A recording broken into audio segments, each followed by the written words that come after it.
And welcome into the Monday edition, Robby and Rexrode, 102.5, 106.3 The Game. Robbie Stanley, Joe Rexrode, Nick Keyser here with you on this Monday morning. Christmas week is upon us. Hope everybody is off to a wonderful start this week. Joe Rexrode, how we doing? What's going on? I kicked the Huskies' butt in fantasy for 5th place, so I'm pretty excited about that. That's a pretty big game. You know who it was really good to have Who's that? on my team? Jonathan Taylor. Yeah. It was very good to have Jonathan Taylor yesterday. Sorry, Kaharski. Yes, it was. Woo.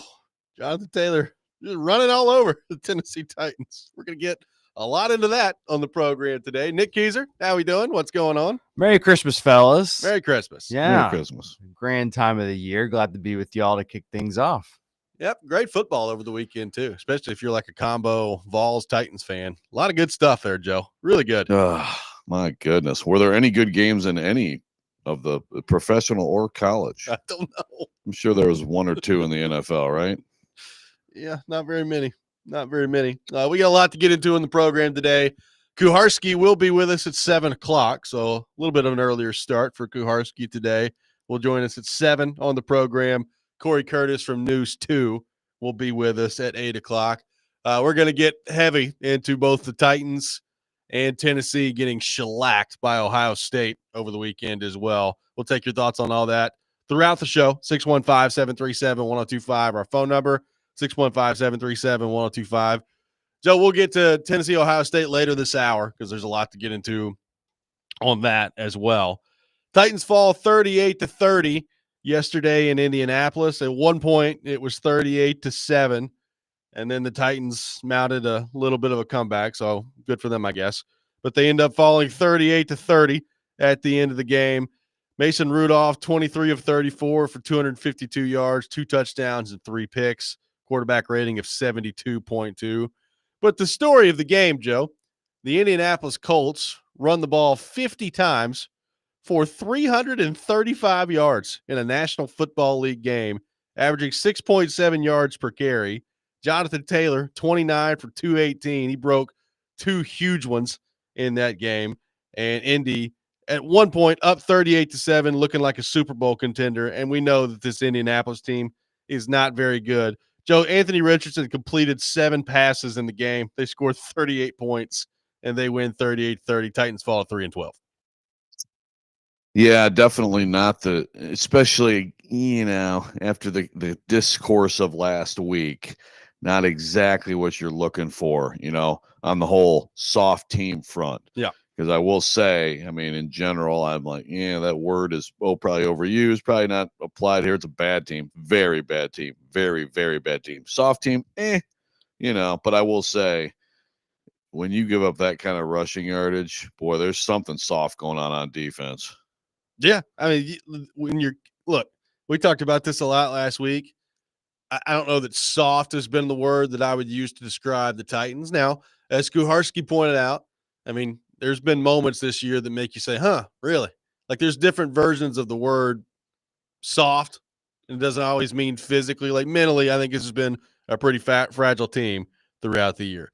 But, your coach gets up there and he starts yelling and screaming and ranting about how this team's not soft. And I challenge anybody to go in there and tell these guys that they're soft and all this other stuff.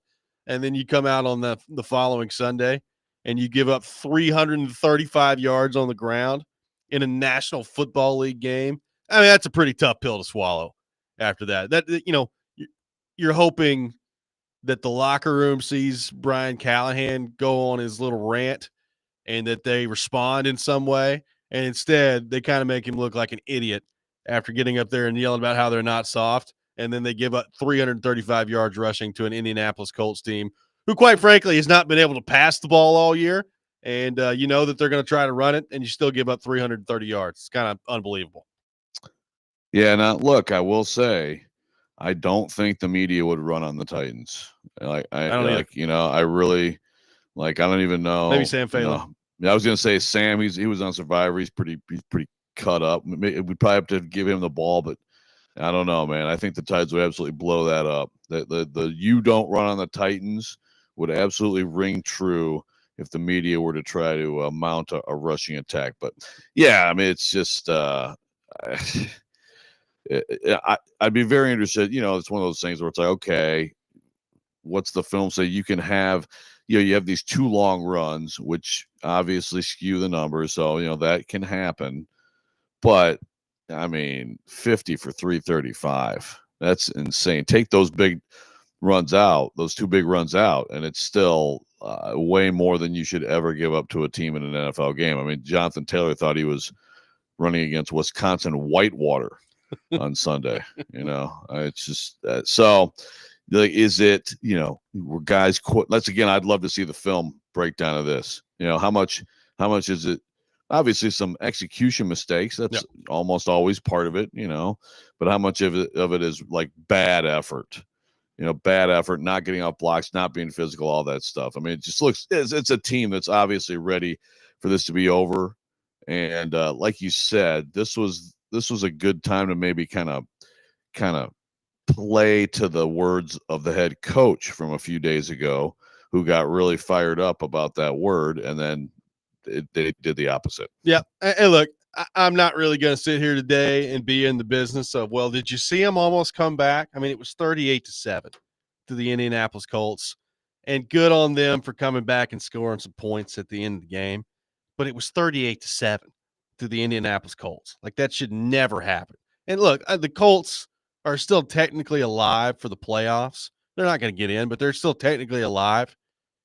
That's not a good team. Like, we've seen them play all year. They're not good. Now, they're not a total screaming tire fire like this team is, but they scored, they rolled off 23 unanswered or whatever it was. I'm not giving them a whole lot of credit for that. Good on them for not going away, I guess. But it was just at one point I was looking at the game yesterday, and I had to ask myself, why are you watching this? Like, what are you doing? And I know it's like your job, so I guess that's my answer. But why are you doing this to yourself on a Sunday afternoon, watching this team try to play football, especially with Mason Rudolph at quarterback? Yeah, well, that's another thing too, and I understand way bigger issues, but I would not look at that performance, and you get some empty calories, a lot of empty calories late after it's 38-7.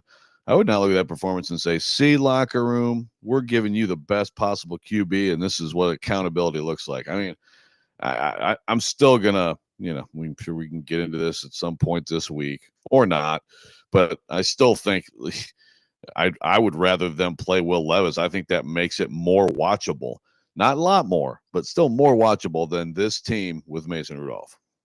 I mean, yesterday I tweeted at one point, Joe, at the end of the first quarter, things were looking up for the Titans. They were up 7-0.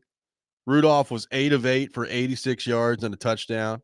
He was on pace to go 32 of 32 for 344 yards and 4 touchdowns in the game. I mean, they were feeling great. And then it just completely fell off the table after that. But that first quarter, Joe, it looked great. 8 of 8, 86 yards. He was ready to go. Yeah, look, he can, he's better. You have a better chance of winning a game probably with him, but he also then makes ridiculous mistakes himself. Yeah. So it's, by the way, Keith says, I think Glennon can get you a yard. I don't know, man. I don't know. Glennon a little better on the soccer field, but he would be a decent little scat back, I suppose. I mean, is Trey Avery on the other side? He could distract Trey Avery and maybe fall forward a little bit. Be good. Man, if Trey Avery, if you saw Trey Avery, he'd probably just buckle right there. He'd just fall to the Just ground. go right to the ground. Messing with that guy. Yeah. Is that the greatest defensive back of all time? No, thanks. I mean, I'm not going to be messing with that. How about this stat yesterday? And this was, I think, right around halftime, where Nick Suss from the Tennessean put this out there. It was Rudolph's first interception of the game. He says that was Mason Rudolph's 5th interception on a pass targeted within 10 yards of the line of scrimmage, tying him for the NFL lead with Will Levis. How about that quarterback play for the Titans this year, Joe? That's a heck of a stat. That is wild. That is wild. And obviously sometimes, and I know that this certainly happened to Rudolph, I think in Detroit, right? Sometimes that means it's tipped at the line, right? So that's kind of bad luck. But then also it's got to mean, man, you're not seeing some stuff, right? And obviously with Levis, you've got a couple of his are like the absolute horrific brand. But man, what that's a great stat to kind of tell the story of this team. There are a lot of them, but that is a great one. Ed says, go ahead. I did enjoy, just real quickly, on the Jonathan Taylor front. He drops the ball before he gets in the end zone last week. Just, a play that I'm still not sure how NFL players make. I did enjoy the first touchdown of him running through the end zone and into the tunnel. It's like Forrest Gump. Yes, and hold that damn ball, man. Yeah. Just hold it. Yeah, they need to do the stop, Forrest. Yeah. That's the first thing I thought. I was like, wow, it's like Forrest Gump running through the end zone. He's just not going to stop. He's running home. Ed says, when Callahan went off about being soft, it was like when Old Yeller started foaming at the mouth. We all know what happened to Old Yeller. Jeez, Ed, it's a little dark for Monday, 6 a.m. My Holy goodness, smokes. man. By the way, I came across Old Yeller on Disney Plus the other day. Started watching it again, Joe. Movie from my childhood that I really enjoyed until, some sad things happen. Yeah, I mean, it's a good movie until it makes you cry every time. 615. So if that's what your thing is, great. 737-1025, our phone number. Titans lose 38-30. They allow 335 rushing yards on the ground. And some takeaways that I've got from that game yesterday that are going to be an interesting talking point as the rest of this season comes up. Mercifully, only 2 games left in the season. So we'll get into some of that coming up next. We'll get into the Vols in Ohio State later this hour. Vols get destroyed in Columbus in the first round of the college football playoff. All that coming up. Robby and Rexrode, 102.5, 106.3 The Game.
Welcome back in, Robby and Rexrode, 102.5, 106.3 The Game. Taking your thoughts on a 38-30 loss for the Titans yesterday. 615-737-1025, our phone number. We'll get into the Vols and the first round of the college football playoff, which did not go well for Tennessee, a little bit later this hour in the program. Quick audible on the program as well. Kuharski was going to join us at 7.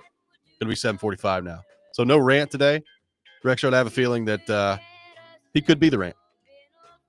Yeah, I think Paul, I'm sure his beautiful voice will fill that segment perfectly. That time slot will be just perfect for him. Sure it will. Look forward to it. I mean, nothing really puts you in the Christmas spirit like Kuharski at 7:45 Daddy, later today. I'm going now say you suck. Everyone sucks. Go go gaga. Suck, suck, suck. Yeah, I'm not sure that one will ever get old. I really enjoy that. Really enjoy that.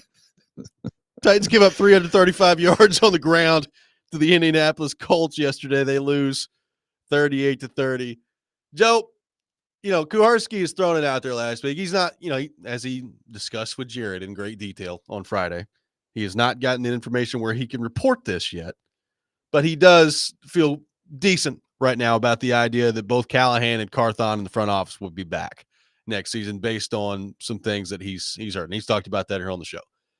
Having said that, Joe, you and I talked about this probably 4 or 5 weeks ago. And, this season's been over in terms of postseason aspirations and all that stuff, basically since week 3. But, when it was official and you're out of the playoffs and, they were 3-10 or whatever they were, 3-9, you're like, okay, so how does this team play out the string here? Like, how does this team respond? Do they show up? Is there improvement on the roster as they're coming down the stretch here? Does this team get better?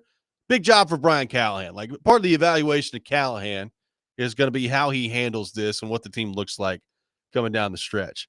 And I got to tell you, Joe, like the Washington game being what that was, where it was over like 9 minutes into the game, you score 6 points against Jacksonville and lose to that god-awful team. Levis being just horrible against Cincinnati and the turnovers and all that. And then this against Indianapolis, giving up 335 yards on the ground. It's not speaking real well for Brian Callahan right now. And again, I don't know if this is going to change anything. Like, I don't know that Amy Adams Strunk walks away from yesterday's game and says, well, I was keeping everybody around, but now I'm firing everybody. I don't know what that's going to look like at the end of the year here. But what we talked about a few weeks ago, Joe, of this being important for Brian Callahan coming down the stretch, the team is not responding very positively to that right now, and it's not looking great for him.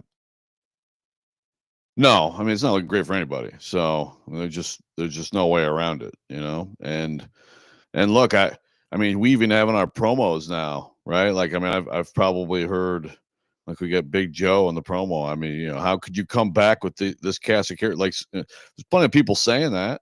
Yeah. Obviously, Stilly's been screaming that since like before they were hired. Didn't even know their names yet, and they had to be fired. But look, I mean, it's absolutely plenty of people are saying things to that effect, which I get. I also, at the risk of over speculating, because I don't want to do that, but I would say, because I heard TD talking about this, and of course we talked to Paul. Yeah. What they're saying about this, I mean, to me, I think you have to, as a fan of the Titans, think that there's certainly somebody in that organization who wants that message sent, right? You would think. Now, we also know that they absolutely went out of their way to send a message last Thanksgiving, and then Amy Adams Strunk completely changed her mind. Yeah. So that's where it gets, I don't know, it gets interesting. Like you said, yesterday was great. They are finding different ways, I guess. I don't know if that's a good thing or a bad thing. Is it a good thing that it's not always the same way? Sometimes they play good D and they fight and they're in a close game and their offense is trash. And then sometimes they do find some offense, but who cares, because they are playing a defense like a D3 team playing a D1 team. Different. I don't know if that's good or bad. But I just know that yesterday was bad, and the overall trend is it's a very, very bad team. Callahan came into a bleep show. It just has become more of a bleep show. So what does that mean for him? I mean, if we isolate him, I would not throw out the baby with the bathwater, but I can't sit here and say, here's all the things about Brian Callahan. Like, again, there are, I think, some good things with how he handles things. Yeah. And there are some things we've seen from this team that have been good in stretches, but I can't, right now there's no evidence that's like, this guy's got to be, he's going to be a great head coach in this league. I mean, there's not much there. Well, I'll read something from paulkuharski.com, which, by the way, his piece off the game yesterday was, quote, Titans kindly request your prayers in the aftermath of the loss, because here was the quote from Arden Key yesterday after the game. I guess he was asked, like, so why should a fan of this team stay invested in the last couple of weeks here? And he said, quote, you got to be honest with you, it hadn't been nothing to see. I don't know what it's going to take. A prayer? Yeah, a prayer. A whole lot of prayer. Pray for us. Lord, help me. That was the quote from Arden Key after the game. So that's what Kuharski, did his piece on. But, he's talking in his piece here about, those of us making the case for continuity in the front office and at the coaching staff are losing hold on our arguments. What can they sell? And, it's becoming more and more difficult to sell this, which we've talked about over the last couple of weeks here. Joe, I do want to get your thoughts on this quote that is making the rounds. That James Boyd, friend of the show, put out there yesterday from Mo Alley Cox of the Colts. Quote, talking about the Titans. It's hilarious because we went out there and they were like, oh, it's a screen. And then one of the DEs was like, man, they're about to give it to Jonathan Taylor. He's about to run for 300 on us. Once they said that, I was like, yep, we got him. That's what Mo Alley Cox said after the game for Indianapolis yesterday. What do you think of that? Yeah, I saw that. I'm like, first of all, great prediction. Like, how did you know? Nostradamus. Yeah. Man, I don't know. I'd love to, if that's really the case, first of all, who the heck would it be? I mean, I have to, and then I'm like, that seems like some kind of goofy thing that Arden Key would say, just like we just heard him, you know what I mean? But I mean, I don't know, man. That's pretty bad, obviously. If someone's out there actually saying that, seriously saying that, and again, it's not like this. That's not what this defense has been. I mean, obviously they way overstated the nobody runs on the Titans. They've had a couple games this year where, like Washington in this game, where it was just the worst rushing D in the league, but it hasn't been all year, right? I mean, apparently run gap scheme on the Titans. Jeffrey Simmons talking about how the Colts ran a lot of gap scheme. This is similar to the Washington game. I was like, well, good Lord, figure out the gap scheme. I mean, Washington ran for 267 yards. Now you've given up 335. Yeah, and they've seen plenty of that. Their own team runs a lot of gap schemes. So I don't know, man. It's that I'd love to know more. They're looking about around that, out there like, my God, it's a gap scheme. What do we do? Yeah, it's bizarre, and I have I'd love to know the real context of that. If a guy's actually over there saying you guys are about to kill us. In fact, I'm just going to sit here and pretend to be trying to fill my gap. Okay. Or is it just some joking? Who knows, but it's just another thing to add to the pile. When a team's this bad, it's like you get quotes like that and just weird stuff. And it is, I mean, there are times, and I'm sure Titans fans feel this way, especially when you look around, and again, it's just amazing. All the players doing well on other teams as soon as they leave here. Right. And it's like, is there some kind of a curse? I don't know. I mean, it's wild to figure out. I mean, speaking of Arden Key, Joe, it made me flash back a little bit to the preseason quotes of, heck, we didn't make any adjustments or corrections whatsoever under the last coaching staff. I mean, it just didn't happen. And then yesterday we came back full circle, baby. Here's what Arden Key had to say after the game. So we didn't adjust, just couldn't adjust. So then there was a follow-up question. Says, did you not know what to do to adjust? Were you told what to do, adjust, and fail to do it? Were you just not capable of doing it? Why didn't you do it? And he said, quote, I don't know. I don't know why not. That's a coach's question. I don't know why not. So now we're back all the way around, Joe, to this coaching staff doesn't adjust either on the defensive side of things. If there's anything that this team does, I know a lot of people would like to forget this season altogether, and I get it.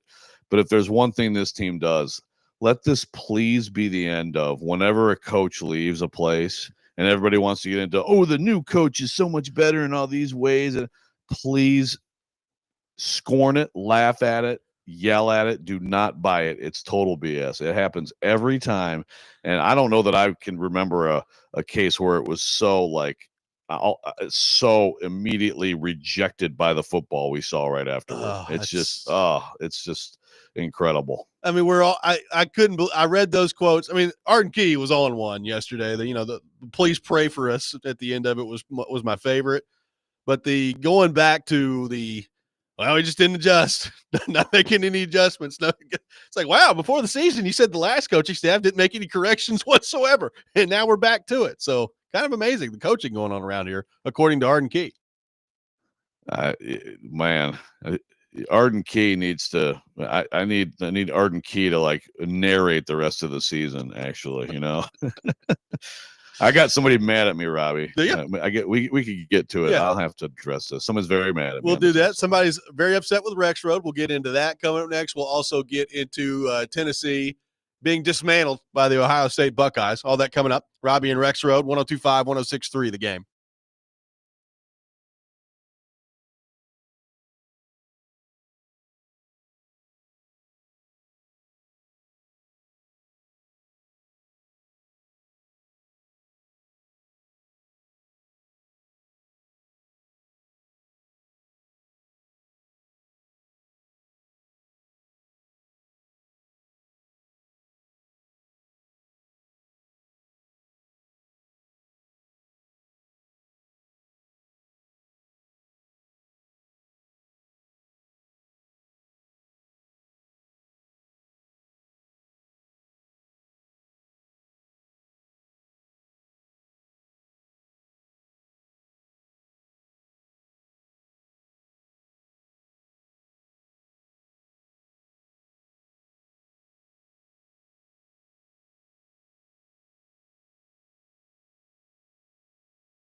Tune in to 93.3 FM Totally Hits Nashville tonight for MTSU men's basketball. Blue Raiders taking on Tennessee in Knoxville. Tip-off at 6 o'clock, pregame at 5:30. Coverage also available on the Totally Hits Nashville app and at totallyhitsnashville.com. Robby and Rexrode here on 102.5, 106.3 The Game. Rexrode, somebody's upset with you on the text line.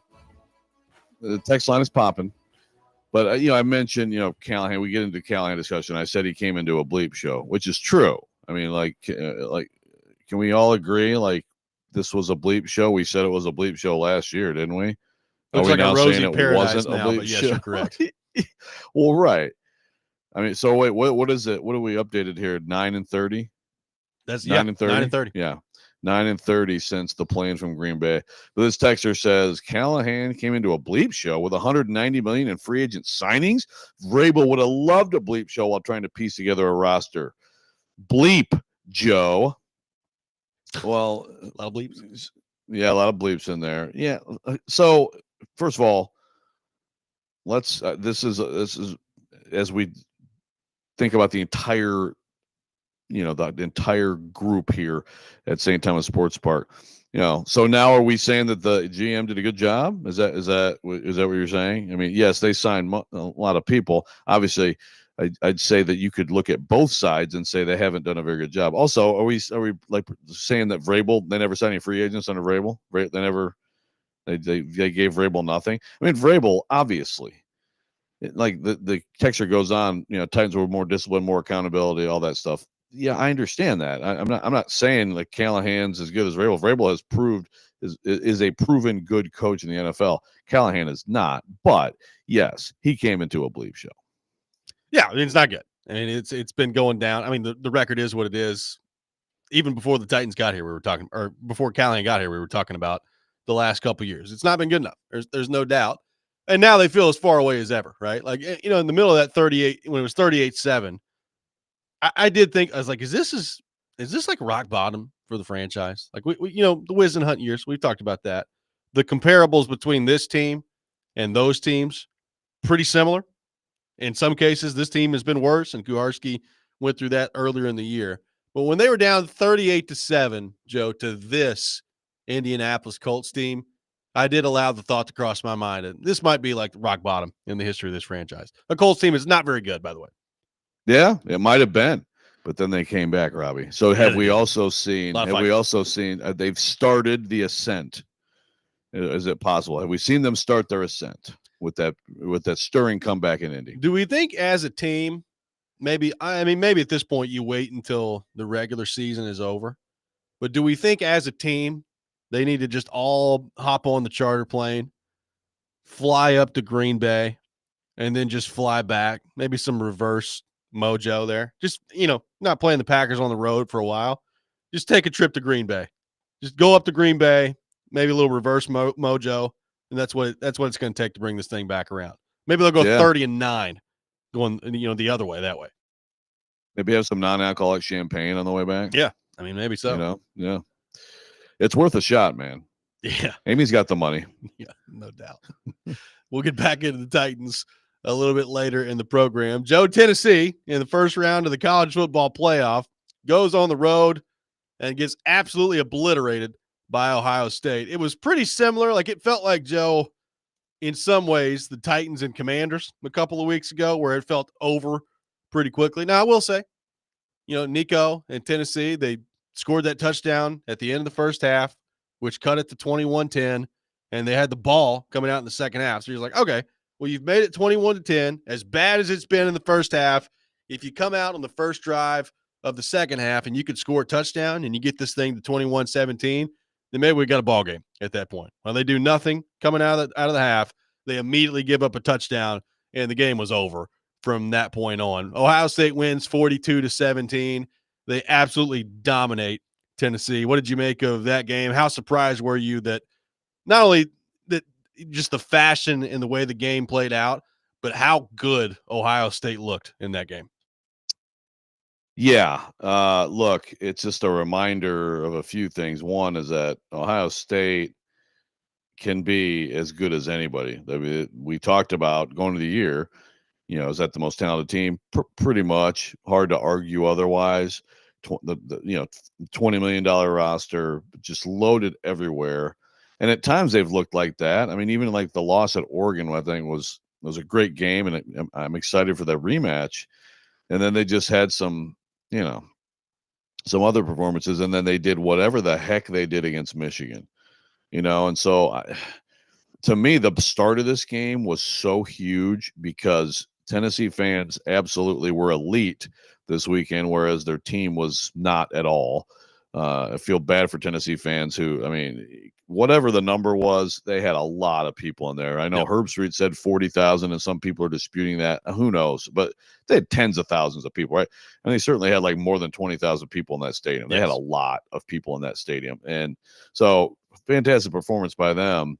And the team did not. It's just the start is so critical because I think that place was ready to turn on the Buckeyes, both in terms of all the Tennessee fans and in terms of Ohio State fans. Look, this weekend I stayed. My sister-in-law, I stayed with family in Chicago. My sister-in-law is an Ohio State alum. I said, "You excited for the game?" No, the season's over. Don't give a crap about this game. I mean, seriously, that's how she felt about it. That's why tickets were going for $30 on StubHub before the game. Yeah, that's how Ohio State fans felt about it. And then as the game started, she's like, "Okay, all right, okay," feeling a little bit better about things. It's like, oh yeah, this team actually can be great. It's a much more talented team than Tennessee. I mean, it is. And then they come out and they get those early big plays. And look, picking on, I mean, I understand that Jermod McCoy, the Oregon State transfer, he's probably given the best corner play they've had in a long time. They're still not a good secondary, and that's still the Achilles heel of this program under Josh Heupel. And Ohio State correctly identified this is what we want to do. I mean, Jeremiah Smith is ridiculous. Yeah.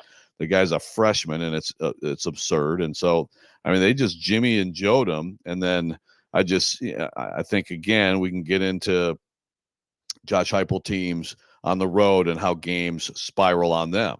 Both of these teams, Titans and Vols, these games just completely got away from them before they really showed any fight. Yeah, and then on the other side of the ball, I mean, Tennessee's offensive line just got absolutely overwhelmed from start to finish in that Which game. is the other Achilles heel Yep. of this program under Josh Heupel. No doubt about it. They've not been able to develop those guys. They've not recruited especially well at offensive line. They just landed another offensive line transfer over the weekend as well. So you're talking about continuing to try to build it through the portal. I mean, at some point, you're going to need some of your guys that you recruit out of high school to come up and play well at that spot. Like, you look, the numbers for Nico throwing the ball are horrible. Like, it's 14 of 31, 104 yards. Look, I maybe this is, being too close to the forest to see the trees. I don't know. I walked away from that game incredibly impressed with him. Like, I thought he did everything he could. I thought, he had no chance. Most of the time he dropped back to throw the ball. I mean, he was under immediate pressure. I thought, he kind of willed them back into the game in the first half there to cut it to 21-10. I thought he showed a lot of guts. He showed a lot of courage in that game, not being afraid to take some hits. I mean, basically the most effective thing they had in that game was him breaking out of the pocket and running around. He scored 2 touchdowns that way. He ended up running the ball 20 times in this game. But, they just had no chance. And I thought also, Joe, another reminder of what we've discussed all year, but I think was glaring in that game. Tennessee has some decent receivers. They don't have anybody that's anywhere close to a game breaker. And they could not at all. It was a combination of they couldn't block anybody and they couldn't get open at all in that game. Yeah, no, and I'm with you. I thought Nico fought and took huge hits in that game, kept coming back. He made some, really the best thing they did all night was his running, some of his elusiveness and ability to make something out of nothing. Yeah, this is also, these two teams are a good example of, 5-star freshman receivers are not all made equal, right? Yep. Like, you would have thought that Mike Matthews, given like you said, they just haven't had difference makers, would have been able to do something, but just didn't happen this year. Jeremiah Smith over there would go in the first round right now. I mean, like I look forward to people that. trying to cover him for the next couple of years in college football. That's going to be fun. My goodness. But no, it's true. It's the offensive line. the whole offense. It's been 2 years now, different reasons, but one consistent reason is the offensive line. And obviously this wasn't the Nico season everybody hoped, but I think there's a lot of hope still for him. I do. I think that you got to give him better help, and he still needs to, to me at times, see the field better and develop and get better. But there's a lot to like there. But yeah, those two areas, you've got to also have high school recruits. And it's not like Heupel goes nuts in the portal. He doesn't have huge portal hauls, but they still have had to address these key spots. And you want to get to the point where you're just upgrading because you can do it. Not that you're so desperate because you don't have your own recruits you're developing that you can do it. I mean, there's a pretty big difference there. Yep. So Tennessee gets smoked in the first round by Ohio State. By the way, I'm sure Dan Lanning in Oregon looking forward to that tape that they saw from that game and thinking to themselves, "Oh, good, yeah, Ohio State in the first round, or in the second round. This is going to be great. Looking forward to it." Yeah, what a reward for the number 1 seed. No home game, and you get Ohio State. Ohio State. Great. Really good stuff that this current system has. We'll get more of your reaction to Tennessee's loss to Ohio State coming up next. 615-737-1025. Robby and Rexrode, 1025-1063, The Game.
Welcome back in, Robby and Rexrode, 102.5-106.3 The Game. Taking your thoughts on our phone and text lines driven by WilsonCountyHyundai.com, 615-737-1025. We are live from our Busy Bee Plumbing, Heating, and Air Conditioning Game Nashville studios. Home of the $99 yearly Beehive membership, where the buzz is always about great service. Ohio State dismantles Tennessee 42-17, the final in the first round of the college football playoff over the weekend.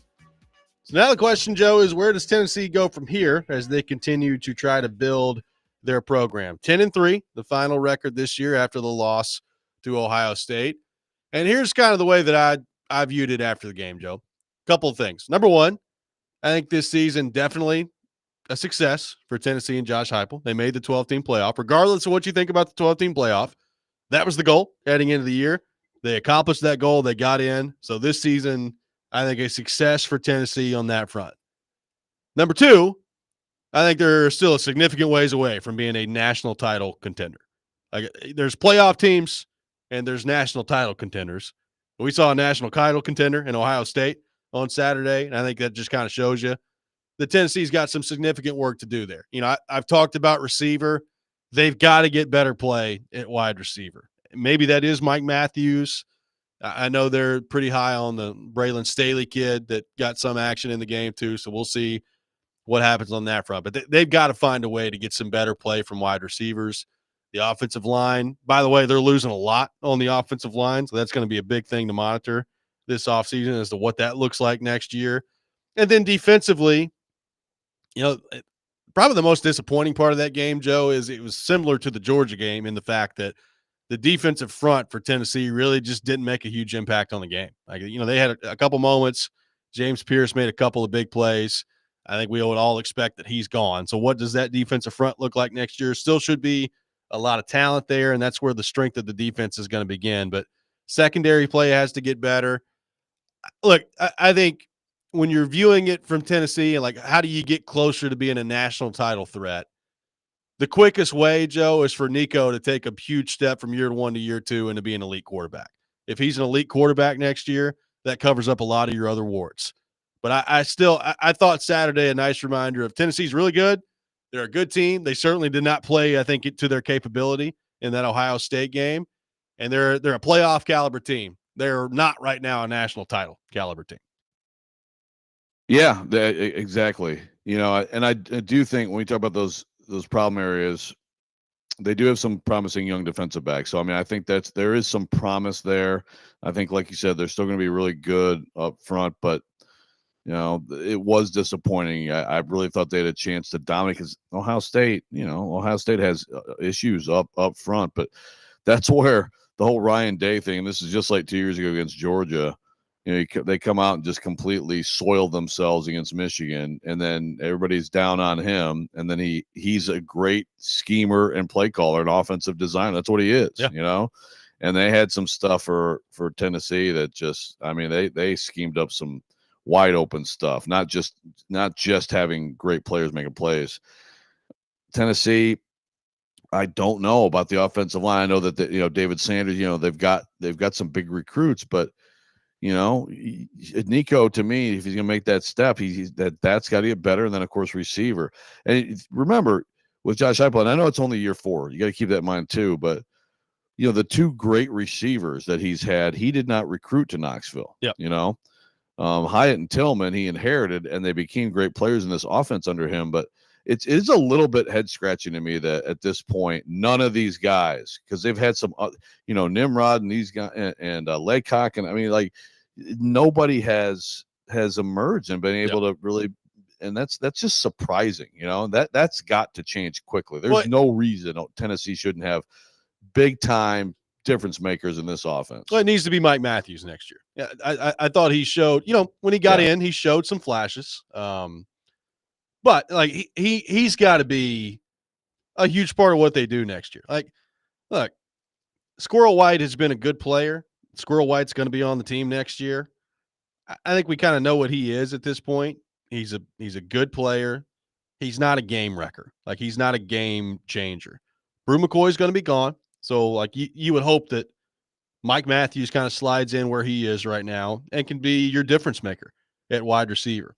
they've lost a couple of guys in the portal. Caleb Webb's gone, Nimrod's gone, Laycock's gone. Like there's a way they've got some replenishing and some work to do there on the wide receiver part of this. And here's the other thing too. What is Dylan Sampson going to do? By the way, he's basically out the whole game on Saturday. He gets hurt. He's hurt coming into it. Didn't help. Are they winning that game if Dylan Sampson's healthy the whole time? No. But he's obviously a huge part of what they did this year. So what's he doing? He's going to the NFL draft? Is he coming back for his last season next year? I don't know what the answer to that is right now. Like I don't know exactly what he projects to be in the NFL right now. So obviously another big part of this team next year, Joe, will be what does Sampson do? Does he come back? And if not, do you feel good enough about the room right now with Peyton Lewis and Deshaun Bishop for that to be your 1-2 punch next year? It's a big question. Yeah, I would think that there would be possibly some portal movement there depending on that decision. So that is a big deal. I do have a couple quick things to get to on the text line. Michael says, how's that game look if there's no face mask on the first drive? I mean, that was a big play, but yep. I mean, Michael, did you watch all the other series after that? I mean, that was big because like I said earlier, the start was so important, but Ohio State dominated the game. Yeah.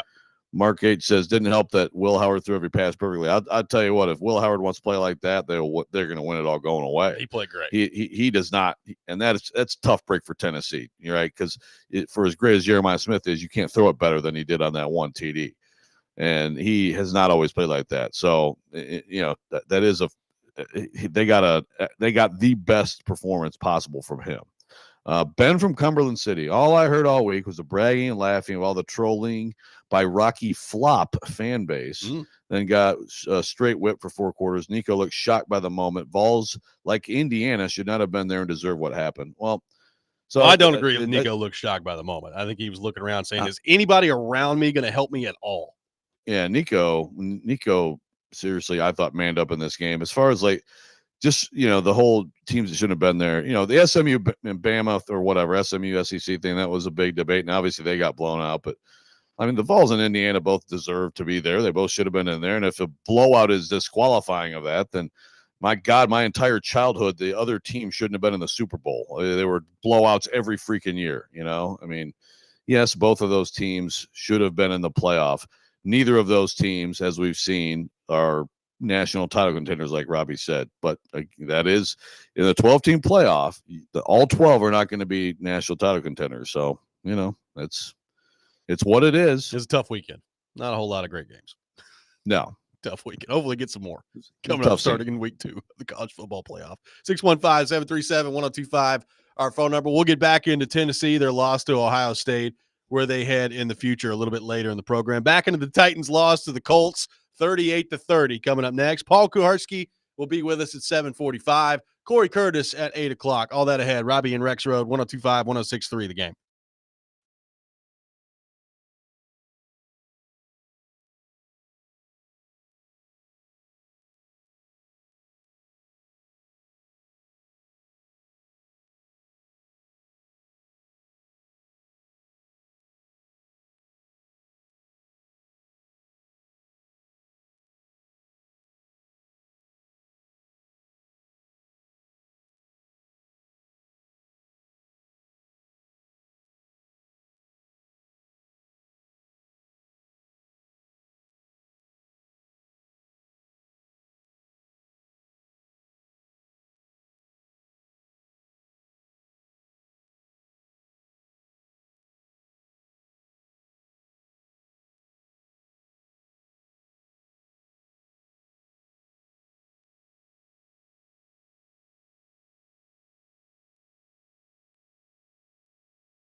Hour number 2, Robby and Rexrode, 102.5, 106.3 The Game. Robby Stanley, Joe Rexrode, Nick Keyser here with you on this Monday morning. Paul Kuharsky will be with us later this hour at 7:45. We'll get his thoughts on the Titans' 38-30 loss to Indianapolis to drop to 3-12 on the season. Corey Curtis will be with us at 8 o'clock. Taking your thoughts in the meantime, 615-737-1025. Joe, we discussed just the abysmal performance by the Titans yesterday earlier in the program. 335 yards allowed on the ground. They give up 38 points to an Indianapolis team that, quite frankly, is not very good and certainly not very good offensively. Anthony Richardson completed 7 passes in the game, and he threw for 131 yards and a touchdown, and they still gave up 38 points to Indianapolis. Not all bad for the Titans yesterday, though, Joe. If you're looking at this through the lens of the draft, which God bless if you're looking at it through anything else at this point. Good day for the Titans yesterday. They lose.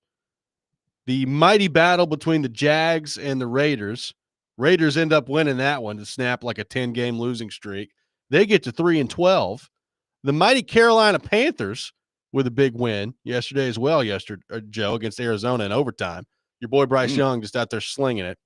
And according to Tankathon.com, the Titans have now moved, Joe, from the 6th overall pick to number 4. So moving in the right direction with that loss to Indy yesterday, according to Tankathon.com. So I saw somebody said, it might have been on the text line actually, that if the Titans lose the last 2, they are guaranteed 3 at worst. Is that right? I believe that would be correct. Okay. Because then Jacksonville would jump them, who's currently at 3. So yeah. Okay. Well, there you go. So looking up, but now of course we can continue but who should be making these picks? Yeah. Conversation. But it's close. That's the thing. It's like, so you're close to, if we do believe that these quarterbacks are going 1 and 2, then I have no idea. The whole draft process could change things, of course, right? But you're close to that, being that position of power where it doesn't mean you have to take one of those 2, but where you may have someone who really, really likes one of them, who is willing to give you a whole bunch of stuff so you can get out of that pick, which is, of course, the key to John Robinson's ability to quickly turn things around for this franchise in 2016. Well, so let's say you lose to Jacksonville this week. They jump you, so you're down to 3 there. It does bring up, Joe, old wounds of what some discussed at the time of why in the world would you go out there in overtime and beat the New England Patriots? If you just lost to the Patriots, you'd be there in your top 2. Now, having said that, the Giants are just absolutely terrible. I mean, likelihood is they're going to end up with the number 1 overall pick. They're 2-13. They don't look like they're approaching sniffing a win anytime soon. So they're bad. They need a quarterback. So there's no doubt about that. New England right now at number 2, I would assume doesn't need a quarterback after you just took Drake May in last year's draft. So he's looking good. So because of that, like if you lose to Jacksonville and you end up losing out this season and you end up 3-14, you'll be number 3 in the draft. And unless somebody jumps you to get to New England for that pick, which they may do, you would have a chance to draft a quarterback at that time. If it goes the way we think it will, and it's Sanders and Ward as the 2 first-round quarterbacks.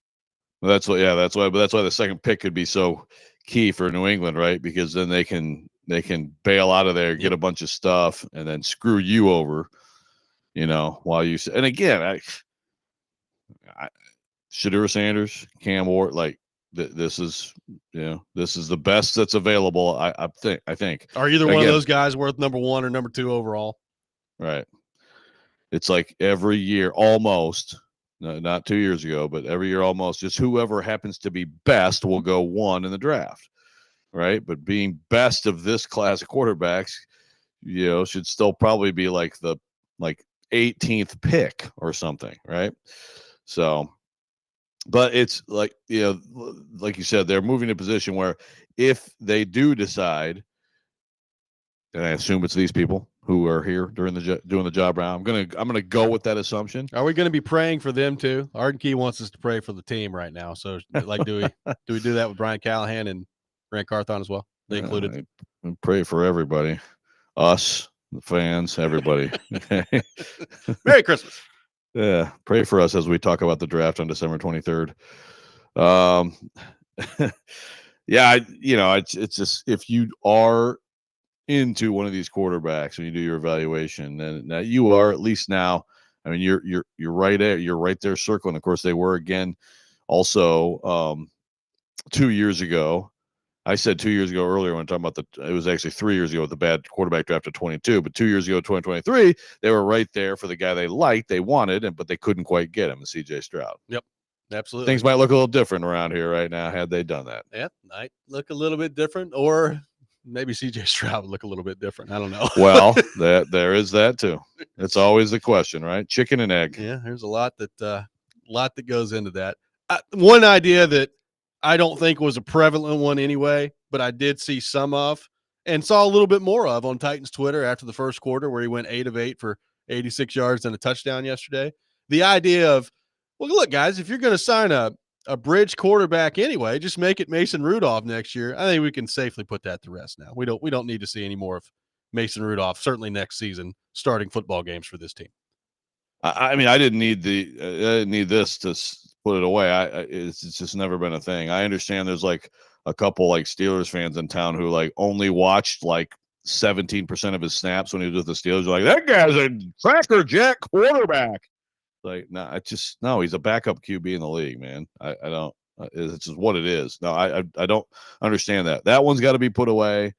The Ryan Tannehill comeback thing, put it away. It's not happening. 0.0 chance. Blutarski's grade point average 0.0. Okay. What else can we put away? I mean, I guess we can't put away Aaron Rodgers. I mean, I guess I'd keep my mind open on just about any veteran possibility, including that bleep show. But yeah, Mason Rudolph is a backup quarterback in the league, and yes, they would, if he had played all year at quarterback, what would their record be, Robbie? He'd taken every snap this year for this team. What would their record be right now? Well, they might have 5 wins right now, maybe. Yeah. So get excited. About right. A couple more wins. Yeah. Yep. Right. I mean, it's just, and again, and that's not to put it all on him, but he's just, I mean, he's a backup quarterback. He's a solid veteran backup quarterback. Top 10, maybe. Top 10, I'd say. Possibly. Fringe top 10. Yeah. That's 615-737-1025. Our phone number. More reaction to the Titans loss to Indy. And I do want to get Joe's thoughts on some veteran quarterbacks, including some reaction to what Charles Robinson had to say on our program on Friday as well. We'll get into some of that. Robby and Rexrode, 102.5, 106.3, The Game.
Welcome back in, Robby and Rexrode, 102.5, 106.3 The Game. Joe, I love this Christmas song. This may be my favorite Christmas song. It's a good one. I like it. Good thoughts. I mean, yeah, it's fine. It wouldn't be like way high on my list, but it's one that I would be happy to have in the rotation. And it's December 23rd, so it's fine to play these songs now. It's acceptable. That's right. 615-737-1025. Our phone number. Titans lose 38-30 to the Indianapolis Colts. They dropped to 3-12 on the season. We'll get Joe's thoughts on the PNC championship between Tiger and Charlie Woods a little bit later in the program, too. Yeah, thanks for alerting me. Oh, you sent me a tweet, too. I can't wait to watch it. I'm sure you can. So, Joe, we had Charles Robinson on Friday and went through the options at quarterback for the Titans that could be out there for veterans via free agency, via trade, whatever the case may be. We've gone through a lot of the names from Justin Fields to Sam Darnold and all that stuff. You know, kind of three we focused in on Friday are three that are not guaranteed to be available: Kirk Cousins, Matthew Stafford, Aaron Rodgers. And Charles basically said he doesn't expect Stafford to be available. He almost guarantees that Kirk Cousins will be available. Michael Penix gets in there, and he's going to be the starter for Atlanta moving forward here. And he feels like that's going to work out to where Cousins becomes available as a free agent. So Cousins will be out there unless he decides to hang it up at the end of this year. And then there's the Rodgers part of this. You know, what are the Jets going to do at quarterback? Who do they hire as general manager and head coach to come in? Can they get past their owner making decisions based off Madden long enough to make, you know, some actual football decisions when that happens? And what does that mean for Aaron Rodgers? Rodgers has not played great this year. They lost again yesterday. I think they're 4-11 on the year. And Charles said, you know, I'm sure that Aaron Rodgers would like to play for the Titans. Kind of in the context of, I'm sure if he wants to play, he'd go take a starting quarterback job anywhere next year. If he wants to just continue to go out there and play ball. I kind of have my doubts that he would play for the Titans. I think if he's going to play, it's going to be for a team that he thinks can win a championship. That's just me. I don't know what that opportunity out there looks like for him. But what do you make of those three options? Didn't sound overly optimistic about Stafford being a realistic option. Cousins, he thinks will be available. And who knows on Aaron Rodgers, but did say that he thinks Aaron Rodgers might like to play here. Yeah, well, I mean, look, it's not a great situation. I mean, obviously, to me, of those three, I would jump up and down for Matthew Stafford. I mean, I still think Matthew Stafford has a lot of game left in him and has some tread on the tires. You know, Aaron Rodgers just it is hard sometimes to separate. I feel like I've said bleep show so many times already here, but it's hard to separate him from the bleep show, right? And he's part of it. He's part of the circus, and then hilariously says like distractions are their problem, like all that stuff. Keep all the non-football stuff out of the building. Yeah. And then you watch him play, and he just, you know, at times he kind of looks like Aaron Rodgers that we remember, but I don't think there's any question he's diminished. So between how much has he diminished, how much is the overall just disaster there make it seem worse, if it does, and then if he came to your organization, you know, I mean, certainly if Titans fans want attention, I hear that a lot over the years, right? Like no one ever pays attention to Titans. Well, that would change with Aaron Rodgers. Yep. But does that get you closer to winning football?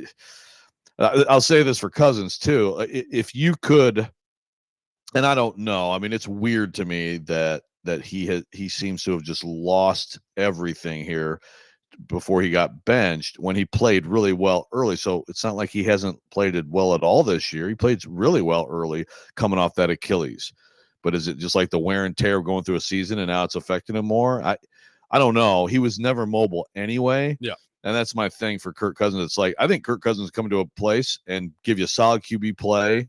And like, could Cousins be Tannehill-ish for this team or another team, you know, to get you to a level of solid play? Yeah, and win. I think he could if you can protect him. because he is so protection dependent as much as anybody in the league. And obviously we know what the reality is of this Titans team and its offensive line. You also, to me, it's like you do hope that the Bill Callahan effect in player acquisition, development, all that stuff starts to kick in next year. You do. I look at it like this. Like Cousins, you're right. It's weird because he played great at the beginning of the year. Like we were like, wow, look at Kirk Cousins coming off the Achilles. He's slinging the ball around the yard for Atlanta. They're going to go win the NFC South. They'll make the playoffs, and we'll see what kind of a run they can make once they get there. And then he just fell off the cliff. So does that have anything to do with the Achilles injury, or is that just a slump that he went in? Like some of it, Joe, I like watching him play. I don't know how much of it was the Achilles when you're just coming back and you're staring somebody down and throwing the ball right to the other team. Like, yeah, that wasn't Achilles related to me. It was just horrendous decision making. Yeah. Yeah, no, I agree. There also have been some throws, though, where it's like you wonder about just the ability to push off and things like that, too. But yes, decision-making has been part of it. It's all of it. Just, I mean, it just spiraled. Very weird and not like him. I mean, he's always been a good quarterback, and then people start thinking, is he a great quarterback? And then he'll have a bad performance or lose a playoff, whatever. Right? So, great is not true, but good for sure for a long time. Yeah. And the last stretch of his playing was bad. You can't find a lot of bad in his career.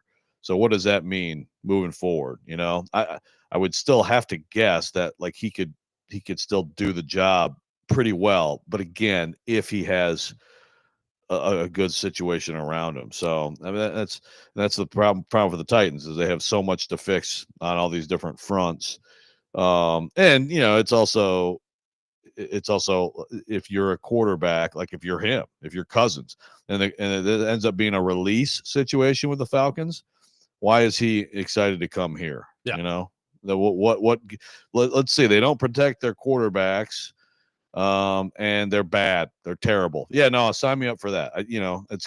They also have to be able to, unless you swing a trade, you have to be able to, or draft someone. How do you attract a free agent here? Look, if Aaron Rodgers truly is interested, well, good for him. He wants to just, end in a blaze of glory in Nashville, then hey, that may be your only option. Well, I mean, on that front, as PK pointed out Friday, like him being interested in here is one thing. Titans being interested in him is another. And look, I've watched him a fair amount this year. He doesn't look the same. Like he's not the same player as he used to be. Now, every now and then, like a couple weeks ago against Jacksonville, he had some plays and some moments where, I mean, it was vintage Rodgers looking, right? Like he had a couple throws to Devontae Adams in that game where you're just like, geez, like look at the ball placement on that. So it's not like he's totally fallen off a cliff here.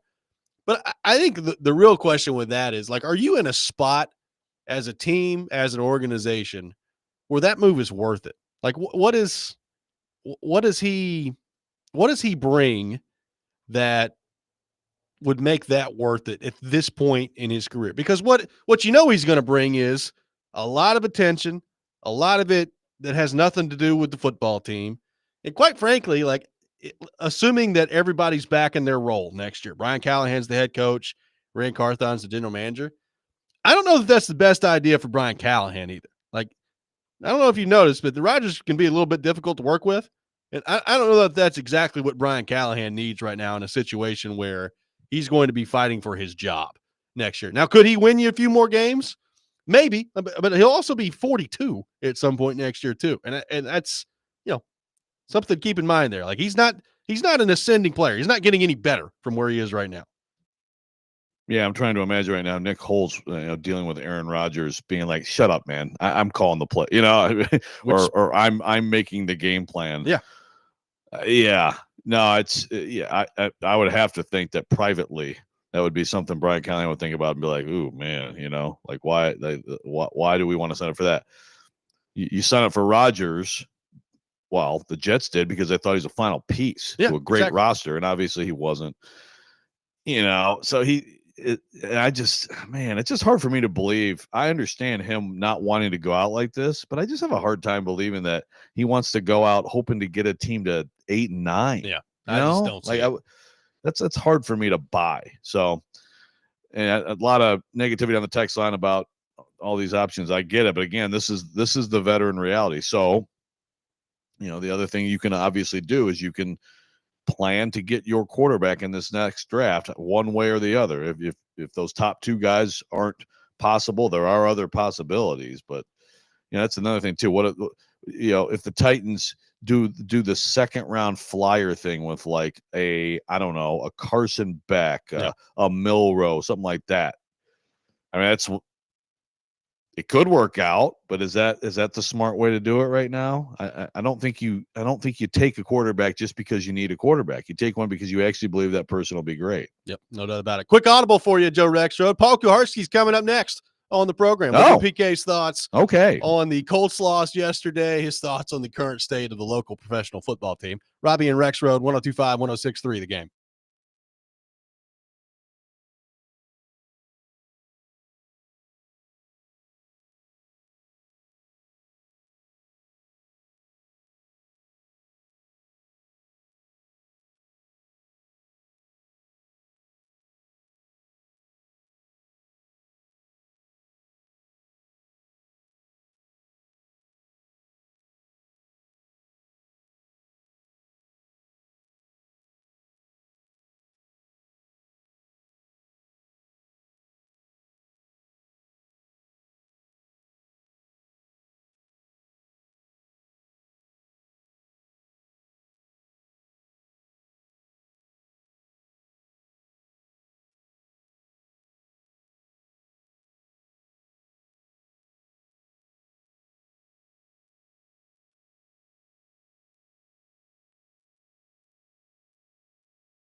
Welcome back in, Robby and Rexrode, 102.5, 106.3 The Game. Titans lose 38-30 to the Indianapolis Colts yesterday to fall to 3-12. At one point, down 38-7 in the game. Just an absolute beauty put out there.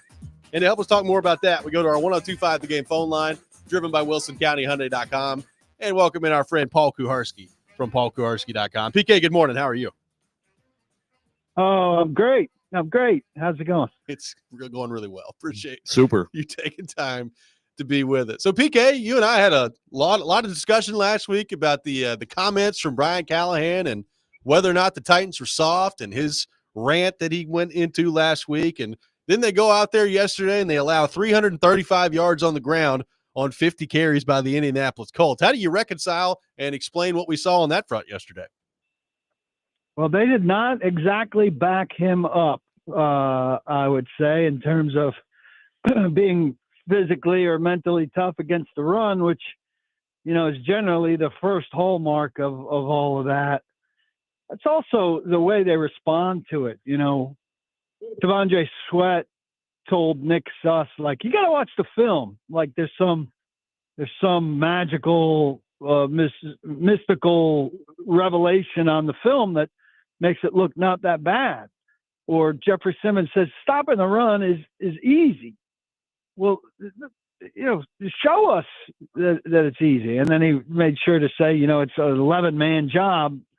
Not my job. There are a lot of guys who wanted it not to be their fault yesterday. Not a lot of guys, I didn't feel like, raising their hand saying, I was part of the problem. It's just, and then the Simmons talking a lot about it. It was that gap scheme that got us in Washington. If we're run on in that gap scheme, well, that doesn't qualify somehow as a real or substantive run game. That's in a different basket over here. If you're doing it that way, it doesn't really count. But there's just some mental confusion about what giving up a lot of run yards means against them, and a lot of kind of excuses or pardoning of it. I just don't get it. I'm anxious to talk to Denard Wilson. This is one of those situations where it's silly to have to wait until Thursday. An awkward week too. I don't know what our schedule is for sure because we're not working on Wednesday, obviously, but it's kind of inexplicable what they did in terms of run defense. Not kind of, it is. Yeah, I don't know, PK. I mean, I'm going to side with them a little bit. I mean, the gap scheme's only been around for about 140 years, so you gotta think that's got to be kind of difficult. Actually, I would love to see the film on this, like the film session breakdown because it really, I mean, look, let's in all seriousness profess our limitations, right? It can be an execution error here, a misfit there, but when you get to 300 plus, when you get to numbers that Jonathan Taylor had when he was at Wisconsin playing against Kent State, then you have to think there's some lacking effort and intensity and toughness, right? Yes. I'd like to see the film session with coaches going over it with them, but I don't know why I have to be punished with them telling me I have to watch it again. I came to Indianapolis. I saw it. I'm struggling like everybody to make it through the season, and they're telling me go watch it again. I want to pass on that. I already saw it once, and then I rewatched the big Taylor runs. I've seen enough, like most of the fan base.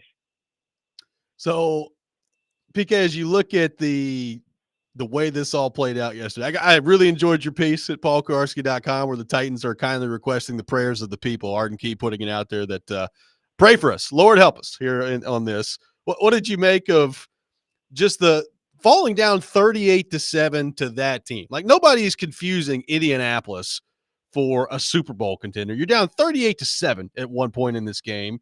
And we talked earlier in the year about how the rest of this year are going to be a big case study for Brian Callahan. Can he keep this thing together as they move forward? And yeah, they battled back. They made it 38-30. I don't really care about that. that was not an inspiring performance for the team to help out their head coach yesterday. No, not at all. And, you know, I mean, I'm still with the continuity club, but I had some expectations here. I actually thought they were going to win that game. And I don't mean during the comeback. I mean, going into it, I don't think Indianapolis is very good at all. And I mean, Anthony Richardson proved that, but he was completely unnecessary in that game. Titans managed to make the quarterback position irrelevant for their opponent, which is pretty impressive feat. I don't know, that just didn't really have anything. And then they talk about that. Peter Skoronski said the same thing that was in the Mike Herndon story that set off the whole toughness and toughness conversation in the first place. He said it on October 23rd, you know, that they reach an inflection point and they can't live up to it, and then they fall apart. And yesterday he said, you know, any little thing happens and doesn't go well, and it's a mudslide. So I think that's really telling. You know, 2 months apart, one of your key guys sees the same exact thing with your team, that it just can't handle any kind of adversity and doesn't survive anything, withstand anything, stand up to anything.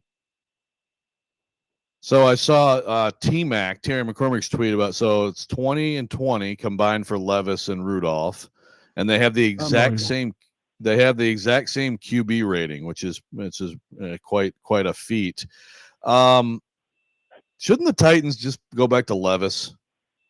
Just it's hard. It's gonna be hard. Should have gone away from Levis.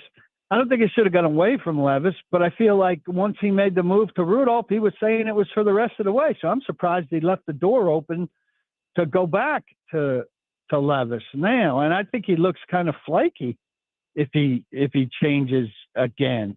So to me, the move last week to Rudolph seemed like it was the move. And yesterday he says, I don't know. So I don't think he looks, I mean, he doesn't look good in a lot of ways, but I think going back to Levis looks really weak now. But I don't disagree, but I'm just trying to I don't disagree. I'm just trying to maximize the tolerability of watching these last two games. Yeah, well, I don't know where that ranks on his pro-con scale. I personally would like for it to rank higher, but look, I mean, my trip to Jacksonville is not going to be made or broken by Will Levis playing or not playing. It's going to be bad either way, I would presume. I'm looking at one of those two guys in Mac Jones. So, you know, what's the tolerability factor either way? I mean, not good. Yeah. No, just remember, sorry, Robby, just remember, don't use that urinal that's right next to the sink with no divider between them if you can do it at all costs in Jacksonville. You know what I'm talking about. Your bathroom fascination is very disturbing. I mean, it's one of the weirdest things I've ever seen. Back me up. I don't put a lot of thought into it. If I have to pee, I go pee. Flow away then. All right, then let her rip. I get back to the chocolate fountain, which no longer exists.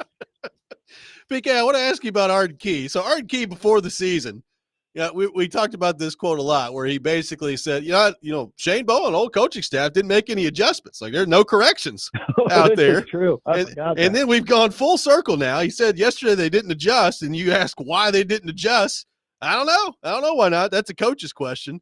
I don't know why not. So I guess the coaching around here has just been unbelievably bad the last few years. They don't make any adjustments, and we've gone full circle with Arden Key. Now the old coaching staff doesn't make any adjustments, nor does the new one. Damn, I wish I remembered that Shane Bowen thing, and I could have really kept going. I sacrificed talking to Simmons for my private time with Arden, which was productive, but it could have been more pretty productive. worthwhile. Could have been more productive if I had your memory.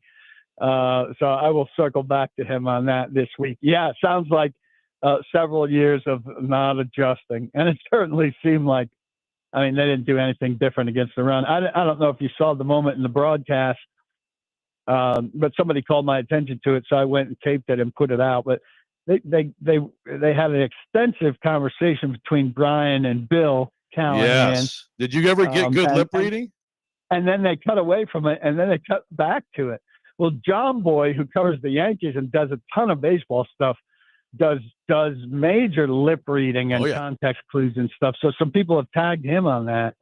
So maybe we'll get back to it. But also, of course, that tweet lends itself to people pretend lip reading and just having them say what they want them to say. So don't get caught up in that thread unless you really want to be banging your head against the wall. We should do a contest this week. Yeah, no doubt about it. Closest, if John Boy actually comes through for us, who comes closest to what John Boy comes up with? I hope John Boy does that. That'll be good stuff. PK, last thing for you. I do want to get your thoughts on this quote from Mo Alley Cox that was put out there from the Colts yesterday. Quote, "It's hilarious because we went out there and they were like, oh, it's a screen. And then one of the DEs was like, man, they're about to give it to Jonathan Taylor. He's about to run for 300 on us." Once he said that, I was like, yeah, we got him. That's what Mo Alley Cox had to say about the Titans yesterday. What's your reaction to that quote?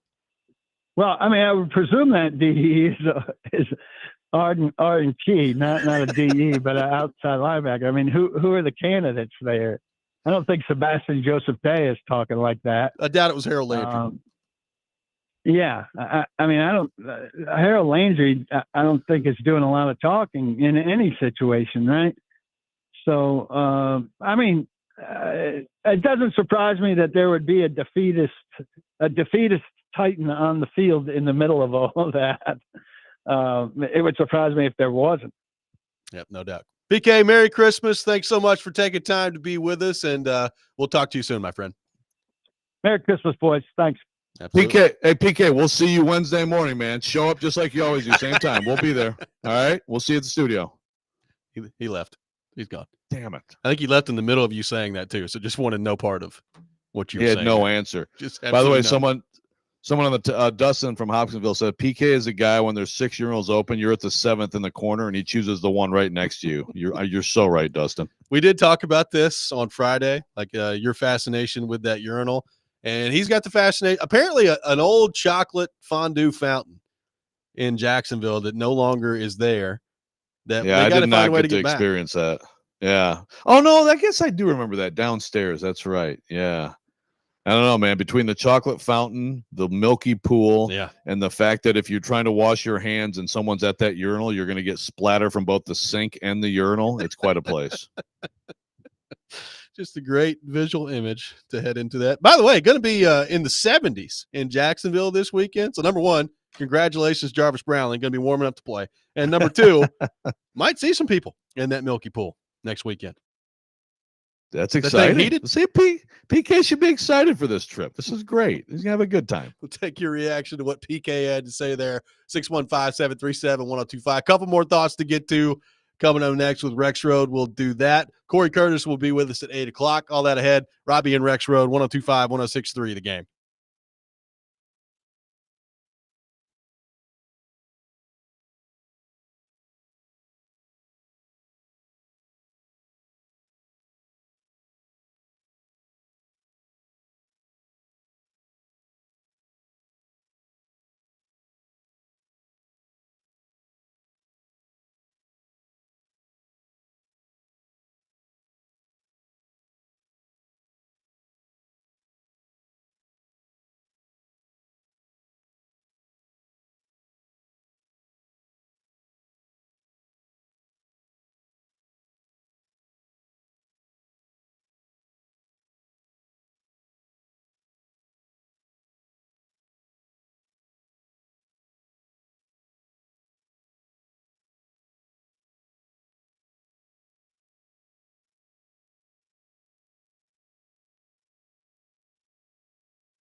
Tune in to 102.5, 106.3 The Game this Friday for Vanderbilt football, presented by Prince's Hot Chicken. Commodores taking on Georgia Tech in the Birmingham Bowl with pregame beginning at 1 o'clock, kickoff at 2:30. Coverage also available on the 102.5 The Game app and at thegamenashville.com. Also tune in on Monday for the TransPerfect Music City Bowl. Chase and Big Joe will have pregame coverage starting at noon, kickoff at 1:30. Music City Bowl coverage presented by Hi-Fi Buys. Appreciate Paul Kuharski from paulkuharski.com for being with us in the last segment. The film study part of this is pretty interesting, Joe. Like, I would love to know, going back through the 335 yards of rushing that you allowed yesterday, what the film shows in that one. Just go look at the film. Go watch the film. Okay. Yeah. We're watching Well, it. yeah, yeah, exactly. Obviously, sometimes people say that, like, like during this week or something, maybe Denard Wilson, when he has his availability, well, watch the film, whatever. But I mean, when you're saying it after the game, you don't know either, right? Like, you're just and like, you don't know what the film shows, right? Although I'm sure there were some interesting look backs quickly from the sideline on some of those disgusting plays with the defensive guys. But yeah, like PK said, how much more do people need to see? I know, like, my buddy John Greenberg just tweeted, my God, the Bears play again Thursday. Who asked for this? You have to watch more Bears football on Thursday. It's like, there's some of these teams just like, just please get it over with. And the Titans are certainly in that boat. Yep, no doubt about that. They shouldn't even have instant replay. They should actually eliminate instant replay on the broadcast of the Titans games. Like, you don't need to see it again. Just like, trust don't us. have to watch any of the plays over ever. Yes. Yeah, good stuff there. Joe, one other veteran guy I want to get your thoughts on real quick. So we threw out the Cousins and Aaron Rodgers and Matthew Stafford. Going to be interesting to see what happens in New Orleans with Derek Carr. So Derek Carr has played 10 games this year. He's completed 67.7% of his passes, 7-7 an attempt, which is pretty good, 15 touchdowns, 5 interceptions. He's only been sacked 8 times in 10 games. Obviously, things are not going well for New Orleans, and he is on the outs there right now. They're going to hire a new coach. Going to be interested to see what that looks like there in terms of his future, their ability to navigate around what is a pretty tough salary cap hole that they've dug themselves into. I don't know that he's going to be out there, going to be available. I don't know exactly what that looks like for his future, but I know it's at least an option that he could be out of there in New Orleans. What would you make of the idea of Derek Carr if you're the Tennessee Titans, who, by the way, has worked with Brian Callahan? Yeah, I mean, that's definitely worth discussing. I've heard TD make that case. He likes that. That's his top choice. And yeah, look, I think it's not bad. He's a decent bridge guy. He's a guy who will go through some stretches, and it's like, man, he can really sling it around, and then he'll make that killer mistake too. The just mind-boggling pick. How much has he diminished here since being in New Orleans? It seems some. Yep. I can't sit here and tell you I've watched that film a whole lot after the fact. So it's not going to be some revolutionary ad, but I mean, I think it makes sense. He'd be one of those guys who could give you a decent play, give you a chance to win some games if you get yourself to the point where you're decent otherwise. And he may be a type of guy who maybe because like I said, I just don't see a lot of people picking the Titans at this point. Yeah. If you're one of those aging guys, like, why are you going to a place that is one of the worst in the league? But maybe Derek Carr is a guy who it's either that or like you're somebody's backup at this point, and so maybe that would appeal to him. Well, like, maybe that would for him. Certainly for a guy like Fields, like if Fields is available, the opportunity to start again in the league is something that it doesn't really matter where you are. Like, you'll take that if you're Justin Fields. So there's going to be veteran options for them. The question is, like, how many good ones are they? And if there are good ones, how either willing are they to come here to play for your team, or how realistic is it for you to be able to acquire them to come for your team? That's kind of the conundrum that they're in. We've talked about Fields. Like, is it the worst possible scenario for the Titans to have Justin Fields? No. I also don't know that would be much of a needle mover for me in terms of improving the quarterback position for next year. I don't know that I'm calling it a huge needle mover, but that's my top choice of these options, just because at least it's someone young enough that there is still the possibility for improvement. And also, look, I think right now, given the state of this team, you have to have somebody who can avoid pass rush on his own and also be a threat with his legs and give defenses that to think about. I mean, I think it'd be entertaining. It could be fun. And he's not bad. I would go that route before going with one of these older guys at this point. But no, it's not exciting either. Like, you're not expecting him to come in here and all of a sudden be NFL comeback player of the year. Yep. He is a guy who, if you were able to get then a young quarterback here with him, he could be a decent bridge guy to that. But the problem is, so what does that mean? How are you acquiring the young guy? It's a great question. Deagle on the YouTube chat says we need a post-game Paul Kuharski podcast from the Jacksonville pool. Maybe something to look forward to on Sunday. Or the urinal.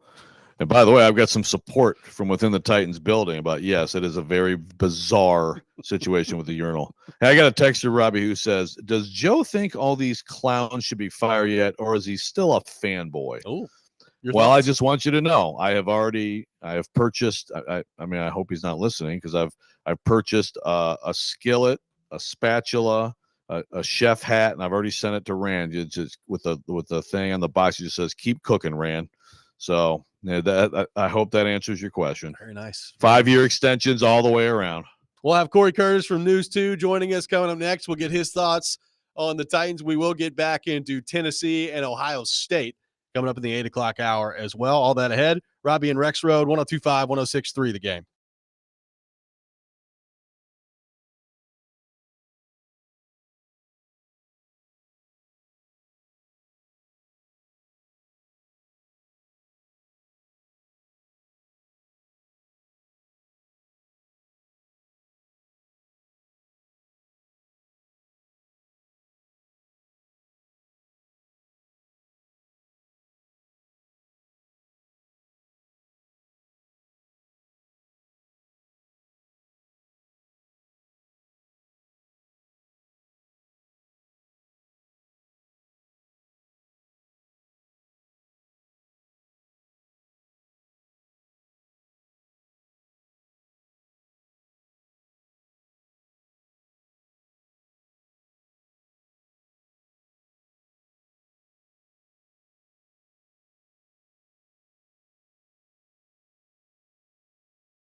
Final hour, Robby and Rexrode, 102.5, 106.3 The Game. Robby Stanley, Joe Rexrode, Nick Keyser here with you on this Monday morning. Titans lose to the Colts 38-30. They dropped to 3-12 on the season. And to help us talk more about that, we head to our 102.5 The Game phone line, driven by WilsonCountyHyundai.com.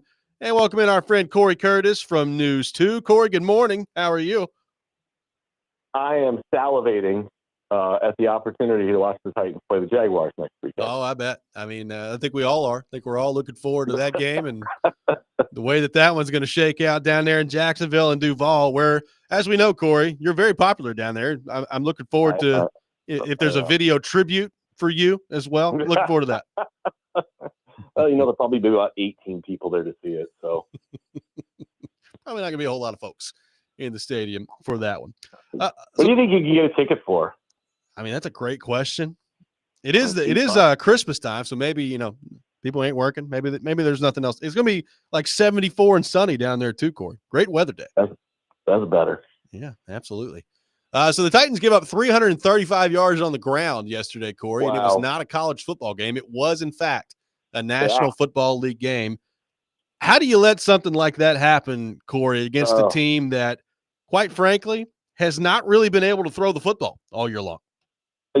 That's the staggering part to me, Robby, is you went into this game knowing that if you could stop the run, that every time the quarterback threw the football, there was a 50-50 proposition whether he could actually get it there. And, so you just knew you couldn't let them beat them with their legs, whether it be the running back or the quarterback. And, the epic holes that were there, and look, I'm not an expert on, fits and gaps and all the stuff that coaches will talk about, but the obvious misplays where there was just no one there.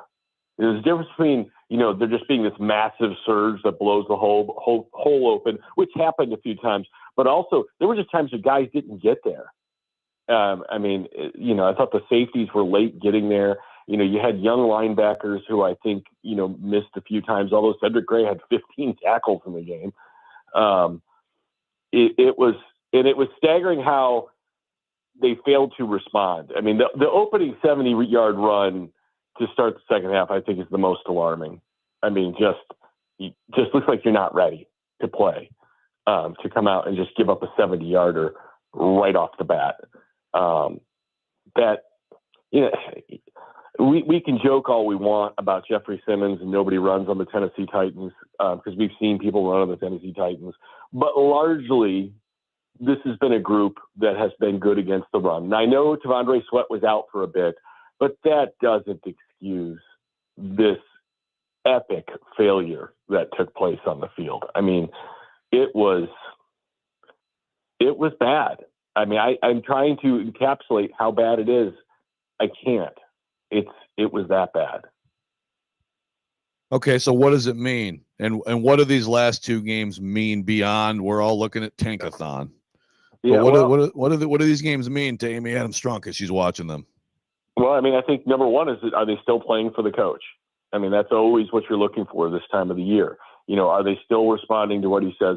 Is it that they're just not that talented, or are they not responding to the coach, or does the coach, have a bad game plan and not know what he's doing? I mean, they need to compete and they need to play. They need to not embarrass the franchise, especially when they put on the Oiler uniforms the last game against the Texans and against a Texans team that very well might be sitting their starting quarterback. So, I think it is important. We all think, a one and done, isn't likely, but if the last two are like, the first 35 minutes of this game, I think, I can like Brian Callahan all I want. The results are the results, and you got to look at them.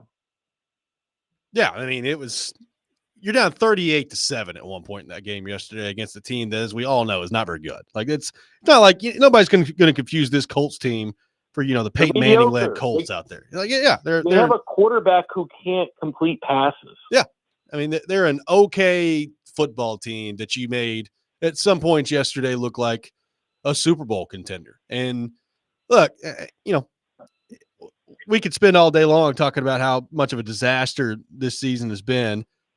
The concerning part for me, Corey, right now is it feels like it's just getting worse. Like there's not improvement. And, you can blame that all on the quarterback position if you want to. And Rudolph wasn't very good yesterday, but, they got punked by Washington. They scored 6 points against Jacksonville. The Cincinnati game was what it was with Will Levis turning the ball over. And then you have this yesterday. Like that to me does not speak very well for the job the coach is doing right now. Well, I think what gets me, Robbie, is what I said last night. This team seems to invent a new way to lose each week. 1 week Levis misses open targets in the end zone. This week they inexplicably can't stop the run. In another week, special teams absolutely explodes. We always hear about people saying, "Oh, we took turns." They're literally taking turns. Whether it be the quarterback or the offensive line or the defense or the special teams, each week there seems to be some unit that just fails. And it's hard to wrap your brain around because you're like, well, we think the defensive staff's doing a good job. Well, are they? Oh, we think, this group is getting better. Oh, are they? Levis had a good run for 4 good games and then he didn't. And there's zero consistency. And I think that is the biggest problem, for this football team right now is that there's no consistency in just about any part of their game. All right, so we've been talking quarterbacks, Corey. Not these two quarterbacks, these two with the exact same QB rating, but just right now, off top of your head, you've got you have to come up with a quarterback solution for the Titans for next year. Could be the draft because they could be as high as 3, or it could be any of these veterans, none of whom seem that appealing to me. But what's your first blush answer? My first blush answer is there is no great solution for them. I don't believe there's a long-term solution in this offseason. And so my first reaction is if Callahan and crew are back, he's got to go with somebody he trusts. And if he's going to go with somebody he trusts, it's going to be somebody he's coached before, who he believes can operate his system at a mediocre to better enough level to not lose him football games. And so I immediately go to Derek Carr and Jake Browning. I know they'd have to trade for Browning, and I know Carr would have to come available, but I think that's probably going to happen with where the Saints are with their salary cap. And so that's where I think that my eyes go towards first. Not saying that they should or saying that they will. That's just reading tea leaves and where I would start my investigation. So, Corey, Tennessee gets smoked by Ohio State on Saturday, 42-17. I mean, the game felt over pretty quickly in that one. So, on one hand, Tennessee makes the college football playoff. It's a 12-team playoff. I mean, that was the goal heading into the year, was to get in that thing. They did it. And then they get obliterated by Ohio State once they get there. So, if you're a Tennessee fan, if you're Josh Heupel, what's your takeaway from all this as you look forward here as they try to continue to build their program? Well, I mean, I think, a lot of times you have to fail before you can succeed. I think it sets a bar for you on where you need to get to. Because I was astounded watching that football game at how much more athletic and how much more speed it looked like Ohio State had. You guys can tell me I'm crazy, but I just thought Ohio State was light years faster than Tennessee was in that football game. Yep. They got the edges at every turn, and Tennessee absolutely got bullied at the line of scrimmage. I mean, just got beat up at the line of scrimmage. And they got outscored 21-0 to start both halves. Okay? That means Ohio State came out and said, we're going to set the agenda, and they did. And then they came out of the locker room at halftime and said, we're going to put this thing away, and they did. I mean, did Tennessee put together one real drive in the football game in the first half? Yeah. I mean, that was it. You could say, well, it was 21-10 and they had the football to start the second half, and that's true. But there was never a point where Tennessee was threatening Ohio State in this football game. Yep, no doubt about it. Corey Curtis from News 2, our guest, joins us every Monday morning at 8 o'clock here on the program. Corey, Merry Christmas to you and your family. We'll talk to you next week. Well, hopefully this weekend was the last lump of coal we get for a while, but I'm not optimistic. I'm not either. We've all been maybe a couple bad. more lumps. What did we all do to deserve this? I mean, we could be in for a special time on Sunday on the road at Jacksonville watching that doozy. We've already had to do it once this year, a couple weeks ago. We could be in for another treat on Sunday. You know what's funny is like you see games where the stands are half empty and understand. So what if like at this game the press box is empty? It's like no one's there. We don't need to see this. Like they just said this game is not worth covering. No one is showing up. Kaharski just stretching out all over the desk, just like making it his own domain. Yeah. I can see it. By the way, guys, if you want to feel better, I just want to throw this out there. We've got some pretty good college basketball around here. Just saying. We do. Yeah. Just saying. You know what? We were just talking about this at the station. Tennessee #1. Vanderbilt is vastly improved, and those two women's teams can really play. Oh yeah. I mean, people tell me how to do my job, just like I'm sure they tell you how to do their jobs. We talk about things when they're interesting. Vanderbilt women, Tennessee women, they're both interesting right now because they're both scoring 100 points on the reg. Michaela Blake is unbelievable. Pierre is having a sensational season. I can't wait. I mean, I can't remember the last time I could say this. I can't wait to watch those two teams play. Yeah. That's See? it. You're getting Rexrode fired got up. some excitement. I'm getting pumped right now. Let's go. Boom. Boom. That just happened. Boom. That's Things right. are going well. See? Yeah. Corey, Merry We just Christmas. have to change sports. Oh, we've got hockey tonight. We do. Wah, wah. We do. Corey Curtis joins us every Monday morning at 8 o'clock here on the program. We'll take your reaction, 615-737-1025, our phone number. Titans lose 38-30 to Indianapolis. We'll get more into that. We'll also get into Tennessee's loss to Ohio State in the first round of the college football playoff. All that coming up. Robby and Rexrode, 102.5, 106.3 The Game.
This week's Nashville's best deal from the Academy in Goodlettsville. More than just a training space. Here, every class is a journey into the art of Brazilian Jiu-Jitsu, taught by their dedicated instructors. They have a state-of-the-art facility that offers everything from muscle recovery services to top-tier training equipment. Go to thegamenashville.com/deals to get a $150 month of unlimited classes for just $75. Good deal there for you to take advantage of. Robby and Rexrode, 102.5, 106.3 The Game. Titans lose 38-30 to the Indianapolis Colts. At one point, we're down 38-7 in that barn burner yesterday.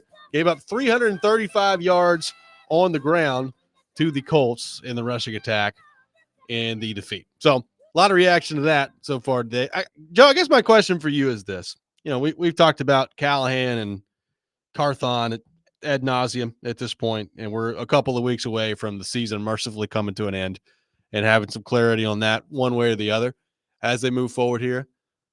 I would love to, like, if this continues to trend the way it's gone over the last 4 weeks here, where they just, as Corey said, and I think aptly, basically invent new ways to lose games, and it's something different every week. And yesterday, it just looks like you just don't have much interest in playing when you give up 335 yards on the ground to the Colts, a team that, by the way, as I pointed out, really can't throw the ball all that well.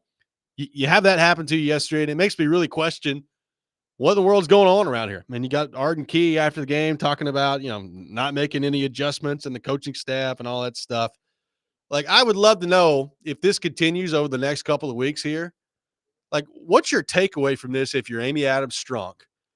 And how, like, if you make the decision to bring everybody back, like, what's your selling point? Like, what do you say when you get up there at the end of the year, if you're Carthon or Callahan, to explain the way the back part of this season went from that part of it? I mean, it's one thing to get beat.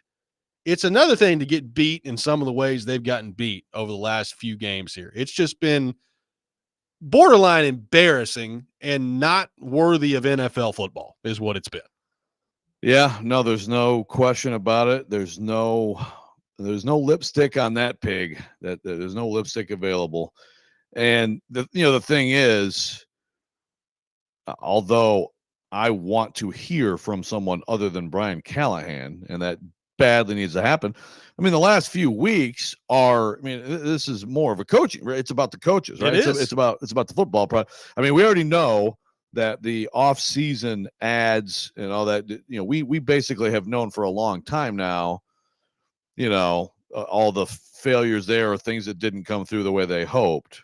But that doesn't, now we're on to, like, man, this just looks like, it's the word of the day, but just a bleep show.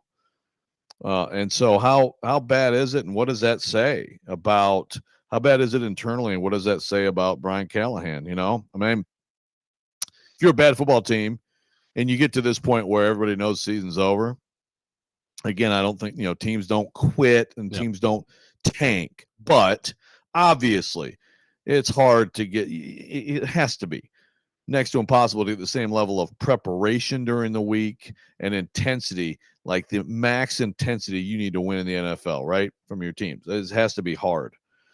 But like you said, and like Corey said, when it's just this variety of, like, basically everything at some point has been an issue for this team, that just really doesn't speak well of the football operation. Well, we already know, the issues on the roster, but, like, there's some people who are underperforming still, who should be playing better, who are on the field for this team.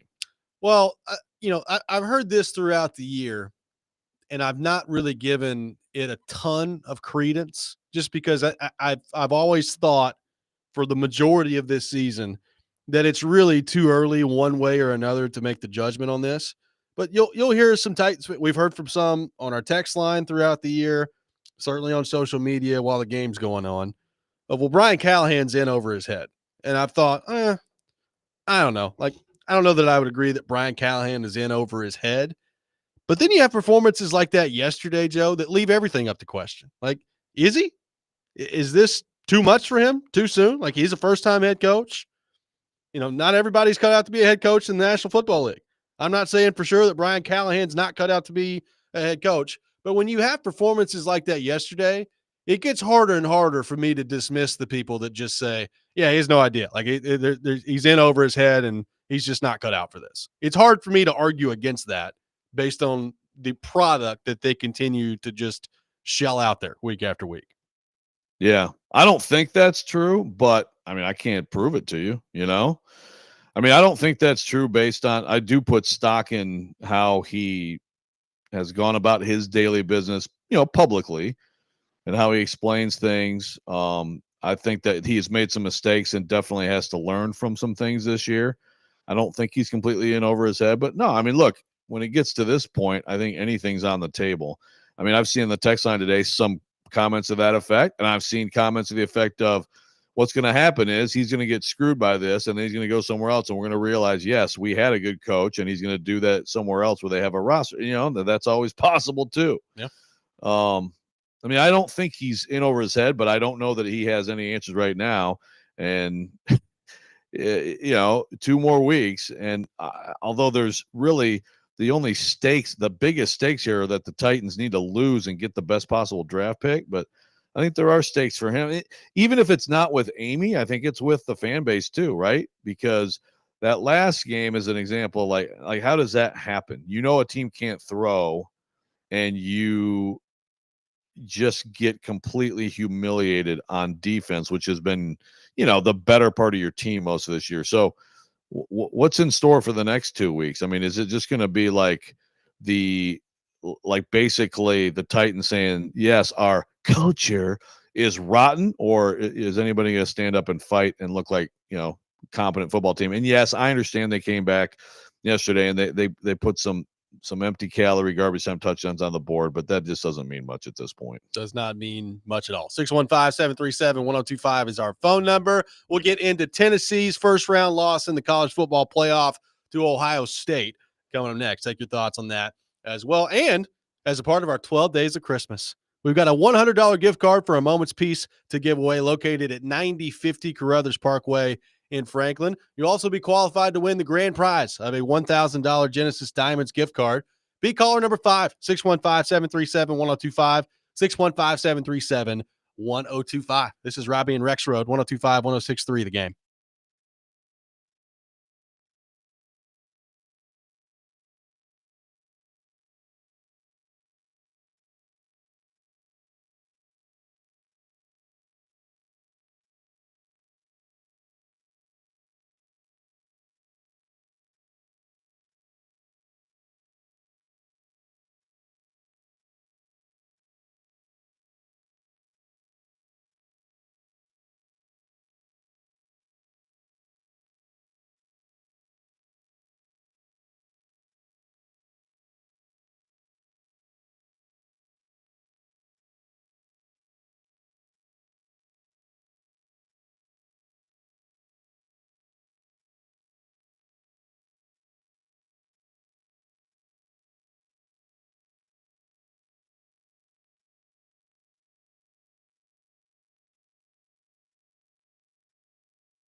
Welcome back in, Robby and Rexrode, broadcasting live from our Busy Bee Plumbing, Heating, and Air Conditioning Game Nashville studios. Home with the $99 yearly Beehive membership, where the buzz is always about great service. Robbie Stanley, Joe Rexrode, Nick Keyser here with you on this Monday morning. Tennessee gets destroyed by Ohio State on Saturday night in the first round of the college football playoff. A very uncompetitive first round of the college football playoff. Tennessee, another victim of that. They lose by 25 to Ohio State. Ohio State jumps out to a 21-0 lead in the first quarter. Tennessee did battle back in the second quarter. It was 21-10 at the half. Tennessee got the ball coming out of the third quarter, and you thought, okay, well, it's 21-10, and as bad as it's been in the first half, if you can come out on that first drive of the second half, cut it to 21-17, then maybe you got a ball game on your hands at that point. They did nothing on the first drive coming out of the second half, immediately gave up a touchdown to Ohio State. And it was pretty much all she wrote from there, Rexrode. 42-17, the final. Ohio State played really, really well in this game, obviously. Clearly, Tennessee did not have their best stuff, but, I mean, there's a pretty clear gap between what Ohio State is and what Tennessee is right now based on that game. Yeah, look, this is this is part of also why Buckeye fans were so upset, rightfully so, and disillusioned with Ryan Day after the Michigan loss, because they know how good their team is.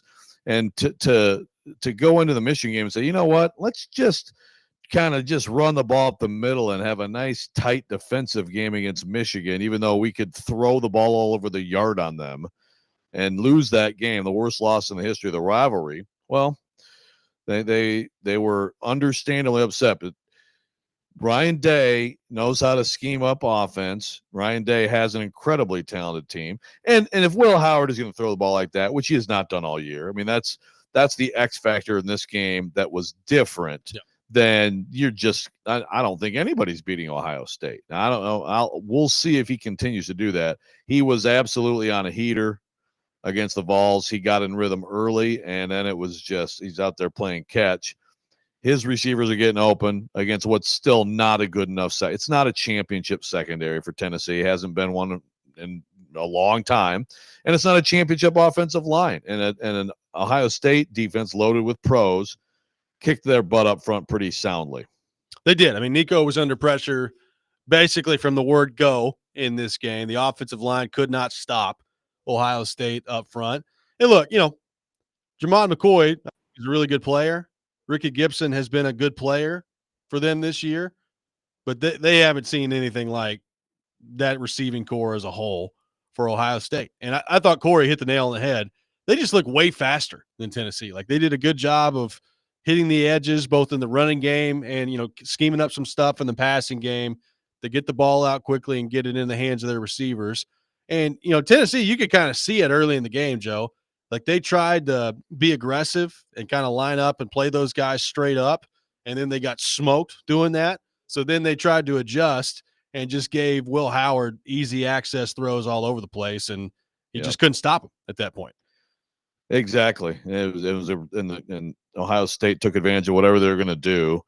And, you've got plays like Will Brooks, again, he's been a good story, and he's been a key playmaker for the Vols this year. So let's make sure that's clear. But also on that Henderson run for a touchdown, he looked like a guy you don't want on the field in a game like that. Yep. Like, it just took a terrible angle and just, it was just a bad play. I mean, so there are a lot of mistakes like that. And then there's just deficiencies for this team that showed themselves.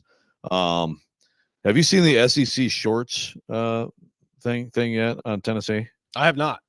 Okay, check that one out for sure. I was disappointed that, Robby, that Lane Kiffin was all over the committee when Indiana and SMU lost, but he did not tweet at all about the SEC team getting beat by 25. He did not. He did tweet "Go Vols" before the game. Big did he? Fan. Okay. Yeah. Okay, there you go. And then I was eagerly awaiting his response to, Tennessee. Tennessee shouldn't have been included. We got that on the text line, which is not true. Tennessee absolutely should have been in the field. But they've got work to do to get to the point where they can be an actual contender to win. It's great to get in. I mean, that's a step for the program. It means a lot. A successful season. You said it earlier. You can't argue with that. But they got work to do. I do think that Nico made strides during the course of this year, and now you've got to give him everything he needs and hope that he can take more steps and become a great player. I think, we've talked about in the secondary and particularly on the offensive line. Like the offensive line is the big one where they're going to have to – it's going to be really interesting to see what they're able to cobble together for next year. Like is David Sanders, who's a 5-star recruit for them, is he going to have to play immediately? Is he good enough to play immediately? And we'll see. That's not typically been the way that they've gone with their recruits. So we'll see what that looks like for them next year. But I mean, Cooper Mays is gone. They're losing some players on that offensive line. So how do they restock that? And Joe, I think at wide receiver, they've got to take a long, hard look at what they're doing this offseason because you've got Mike Matthews, who's a 5-star guy. I have no doubt that he'll be a big part of what they do next year, and we'll see how good he is. Squirrel White, he'll be back. Like I think he'll be back. I guess you can never say anything for sure in today's age of college football, but I think he'll be back, and he's a good player. He did not have the year that I think a lot of people expected from him. And, the last basically month he was dealing with injury. So there's that to factor in as well. Brazel did not give them what they hoped for out of the portal. So what does that look like next year? They've got some younger guys that I think they're excited about. But quite frankly, Joe, like they right now to me don't seem anywhere near good enough at wide receiver. And I'm really interested to see what they do about that this offseason. Can they do anything about that? Yeah, and that's where it's disappointing in that they have the recruiting at that position has been excellent, right? Per the recruiting rankings, per the experts. I mean, my gosh, I would expect this staff to be fantastic at evaluating receivers and at knowing what works in this system.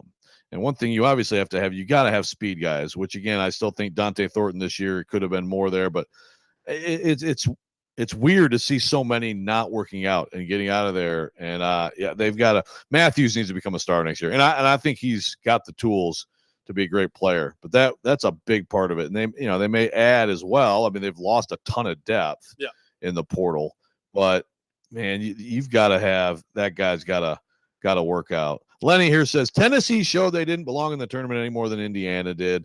Lenny, they both belonged in the tournament. I mean, if we're going to do this, the NFL playoffs last year, the average margin of victory was like 17.3. I think the first round of these playoffs like 17.5 or 17.8 or something. Those NFL teams belong to. I mean, like there's blowouts, man. Tennessee and Indiana both should have been in the tournament. Like we're going to do this every time there's a blowout. Well, there are blowouts in the 4-team tournament too. I mean, just it is what it is sometimes. Crazy blowout. Like you hope for better results, right? Like, look, I've said it 1,000 times. I'm not a huge fan of 12-team playoff, but it is what it is now, and we'll see. Hopefully, as we go along here, it creates better matchups in the future. There's no doubt this first round was unbelievably disappointing with the way that it played out that way. It was. The home sites were awesome. The games were bad. And to me, the fix is if Boise State and Arizona State are in these games against SMU and Indiana or whatever, right? And like Notre Dame, Penn State, whatever, some of these teams that got blowouts are seeded correctly, then I think we probably have a good first round that then leads into the next round that makes sense. The seeding is an issue, and that's got to change, I think, instantly. Here's another thing on the Tennessee front that I'm interested to see if there's any appetite for this with the coaching staff. It's 2 years in a row, Joe, where they've been able to run the ball really well, and there's nothing wrong with that. Like, running the ball has always been a big part of this offense. The passing game has been very disappointing. Now, I thought Nico got better as the year went on. And again, you can point to his numbers on Saturday night. I didn't think he was their problem on Saturday night. And I think he's going to be fine as they move forward here. But it is 2 years in a row where the passing offense in general has left a lot to be desired. And you can blame that on the quarterback if you want to. And certainly I think both Milton and Nico, with some of the throws they've missed, play a part in that. They're not Hendon Hooker from 2 years ago. They're not Hendon Hooker from 2 years ago, and that's the biggest difference. I get all that. I do wonder if you have to take a look at like the way you're operating right now offensively and make some adjustments to it. I'm not saying you change up like the entire thing of what you're doing, but like you're also like not really doing what you were doing a couple years ago anyway when it comes to the way you're running your offense. And that's beyond just the quarterback. Like you're not going at warp speed. So if you're not Exactly. going at warp speed, that's fine. I think you got to adjust what you're doing at that point because the route tree, we've talked about this before. It's not an overly extensive one, what they do with their receivers. And part of it is just getting lined up as quickly as possible and catching people off guard that way and going. If you're not going to do that, then I think you might need to make some adjustments as to your formations, just what you're doing out there offensively if you're hype on this offense. No, it's a great point. They were not anywhere near the top of the nation in tempo this year. They were, I believe, number 1 2 years ago. So, you know how many plays they got with Hendon Hooker at quarterback where it was just like they just lined up and it's just boom, here's a quick little screen and you got 8 quick free yards because the defense couldn't react. And then you keep doing it and keep doing it. Huge part of the success. And I don't understand why that had to take a back seat. I don't. I mean, who is not able to execute it? Is it the OC? Is it the quarterback? Like, why are they not able to go at that speed? That has to be part of it. Because I don't think, because I hear you, I don't think Heupel's changing his offense. I think he's going to do this offense. But I think if you do it, then it has to be paired with tempo. And for whatever reason, like I get that they were more of a run-based team this year. And Dylan Sampson was their best player. And so, but you can still do that with tempo, you know, that's a really, I think it's a good question for Heupel, maybe, you know, in the off season. And I think if that's not part of this, if they can't get back to being one of the fastest teams in the country and put defenses in the stress and conflict that does, then I don't think they're going to be that great. Well, and just adding to that, I know this offense is Heupel's baby, and he's still obviously heavily involved, and he's calling plays and all that stuff. I'd be taking a look at Joey Halzle too. Like, what is this? Yep. Is this really the best option you've got? And it's not necessarily that he's done a bad job, but can you find better? Would probably be the question I would be asking. Yeah, look, I just don't see how that could just be dismissed. Some people want to dismiss it because I've seen some of the Vols media. You know, this is Heupel's offense. Okay, well, someone gets paid a whole lot of money to be the OC, and Alex Golesh got a whole lot of credit when he was 2 years ago, and they were the best offense, and he got a head coaching job because of it. So does it matter or doesn't it matter? I think it matters. And Golesh, by the way, swore up and down to me multiple times that he was calling the plays. Josh Heupel was not calling the plays. Right. So the idea that OC this is Heupel's baby, man, just like the Titans, that's still a hugely important job. Guys get head coaching jobs off that, even if they're not calling plays. So it absolutely needs to be looked at. 615-737-1025, our phone number. Preds pick to click coming up next. Preds in action tonight, taking on the Carolina Hurricanes. Be the first caller at 615-737-1025. We'll do that. Give our final thoughts on the Vols and the Titans as well. This is Robby and Rexrode, 1025, 1063, The Game.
It's time for Preds Picks to click.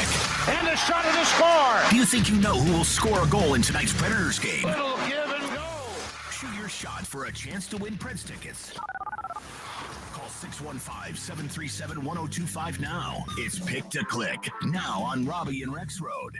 Preds Pick to Click here on Robby and Rexrode. Preds in action tonight, taking on the Carolina Hurricanes, the final game before the Christmas break. Puck drop 7 o'clock, pregame 6 o'clock here on 102.5, 106.3 The Game. The standings in the competition. Joe Rexrode in first place with 6 correct answers. Now, Kuharski's gotten him 2 of them. So, Rexrode quickly being aided by Kuharski, our hockey expert here on the program. Myself, Nick Keyser, and the listeners all tied with 3 for, I guess, second place there. So, Rexrode a significant lead in the competition to this point. With that in mind, we head to our 102.5 The Game phone line, driven by WilsonCountyHyundai.com. Welcome in Caleb to the program. Caleb, good morning. Thank you for calling in. Who is your pick to click tonight for the Nashville Predators? Hey, guys, what's up? So, basically what you're saying is Kuharski is a better backup than Rudolph, right? Is that what we're saying? That's okay. A good way to put it. Cool deal. All right. Well, give me the hot hand and give me Marchessault tonight. Going with Jonathan Marchessault. Appreciate the call, Caleb. Thanks, man. Bye. So Marchessault on a roll right now on a 6-game point streak. He is scoring a lot of goals for the Predators, so that's good to see. Rexrode, your pick to click for the Nashville Predators. I will go Stamkos. Going with Stamkos. Stamkos, Marchessault off the board. Nick Keyser, your pick to click. 1 Philip of Prince Forsberg will do for me. Hopefully he gets out of his bad little slump he's been on here lately. It's quite the slump. He's not scored in a I while. know. Yeah. So we'll see what that looks like for him tonight. You know what? Mark Jankowski. I'm going off the board. Boom. Me, Mark Jankowski. Find the back of the net tonight. Marchessault, Stamkos, Forsberg, Jankowski. I got a feeling, Joe. See how that goes for me. I'm here for it. I'm sure you are. I'm sure you're all. Joe, your final thoughts on the Titans and what we saw yesterday in that debacle against Indianapolis. The run defense was horrible. They made a late comeback toward the end. It didn't matter. They lost by 8 points to Indianapolis. And now we're sitting here today just mercifully awaiting the end of this football season. Yeah, it's ugly, man. It is ugly. And again, you get into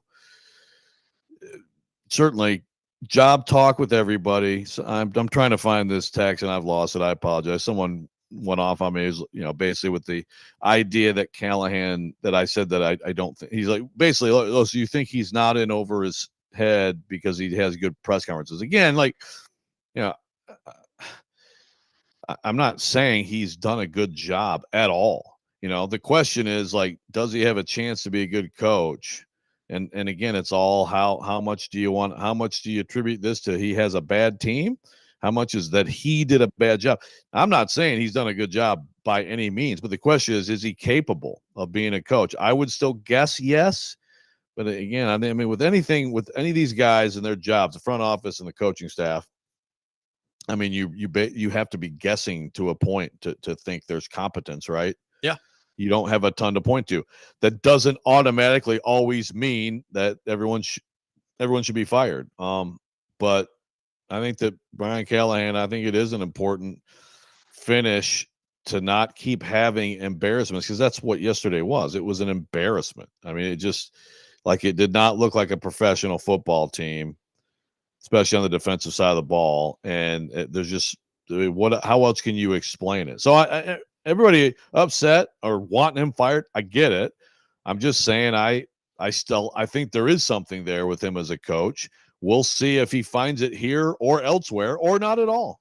I'm trending very quickly towards the everyone should be fired brigade. Very, very quickly, very rapidly in that direction. We'll discuss that more later in the week. Joe, Merry Christmas to you and your family. We'll be off the next 2 days for Christmas Eve and Christmas. Back at it on Thursday morning. Hope everybody has a fantastic Christmas out there. Merry Christmas, everybody. Absolutely. Chasing Big Joe is coming up next. Hope everybody has a wonderful rest of their day. We'll talk to you on Thursday morning here on 102.5, 106.3 The Game.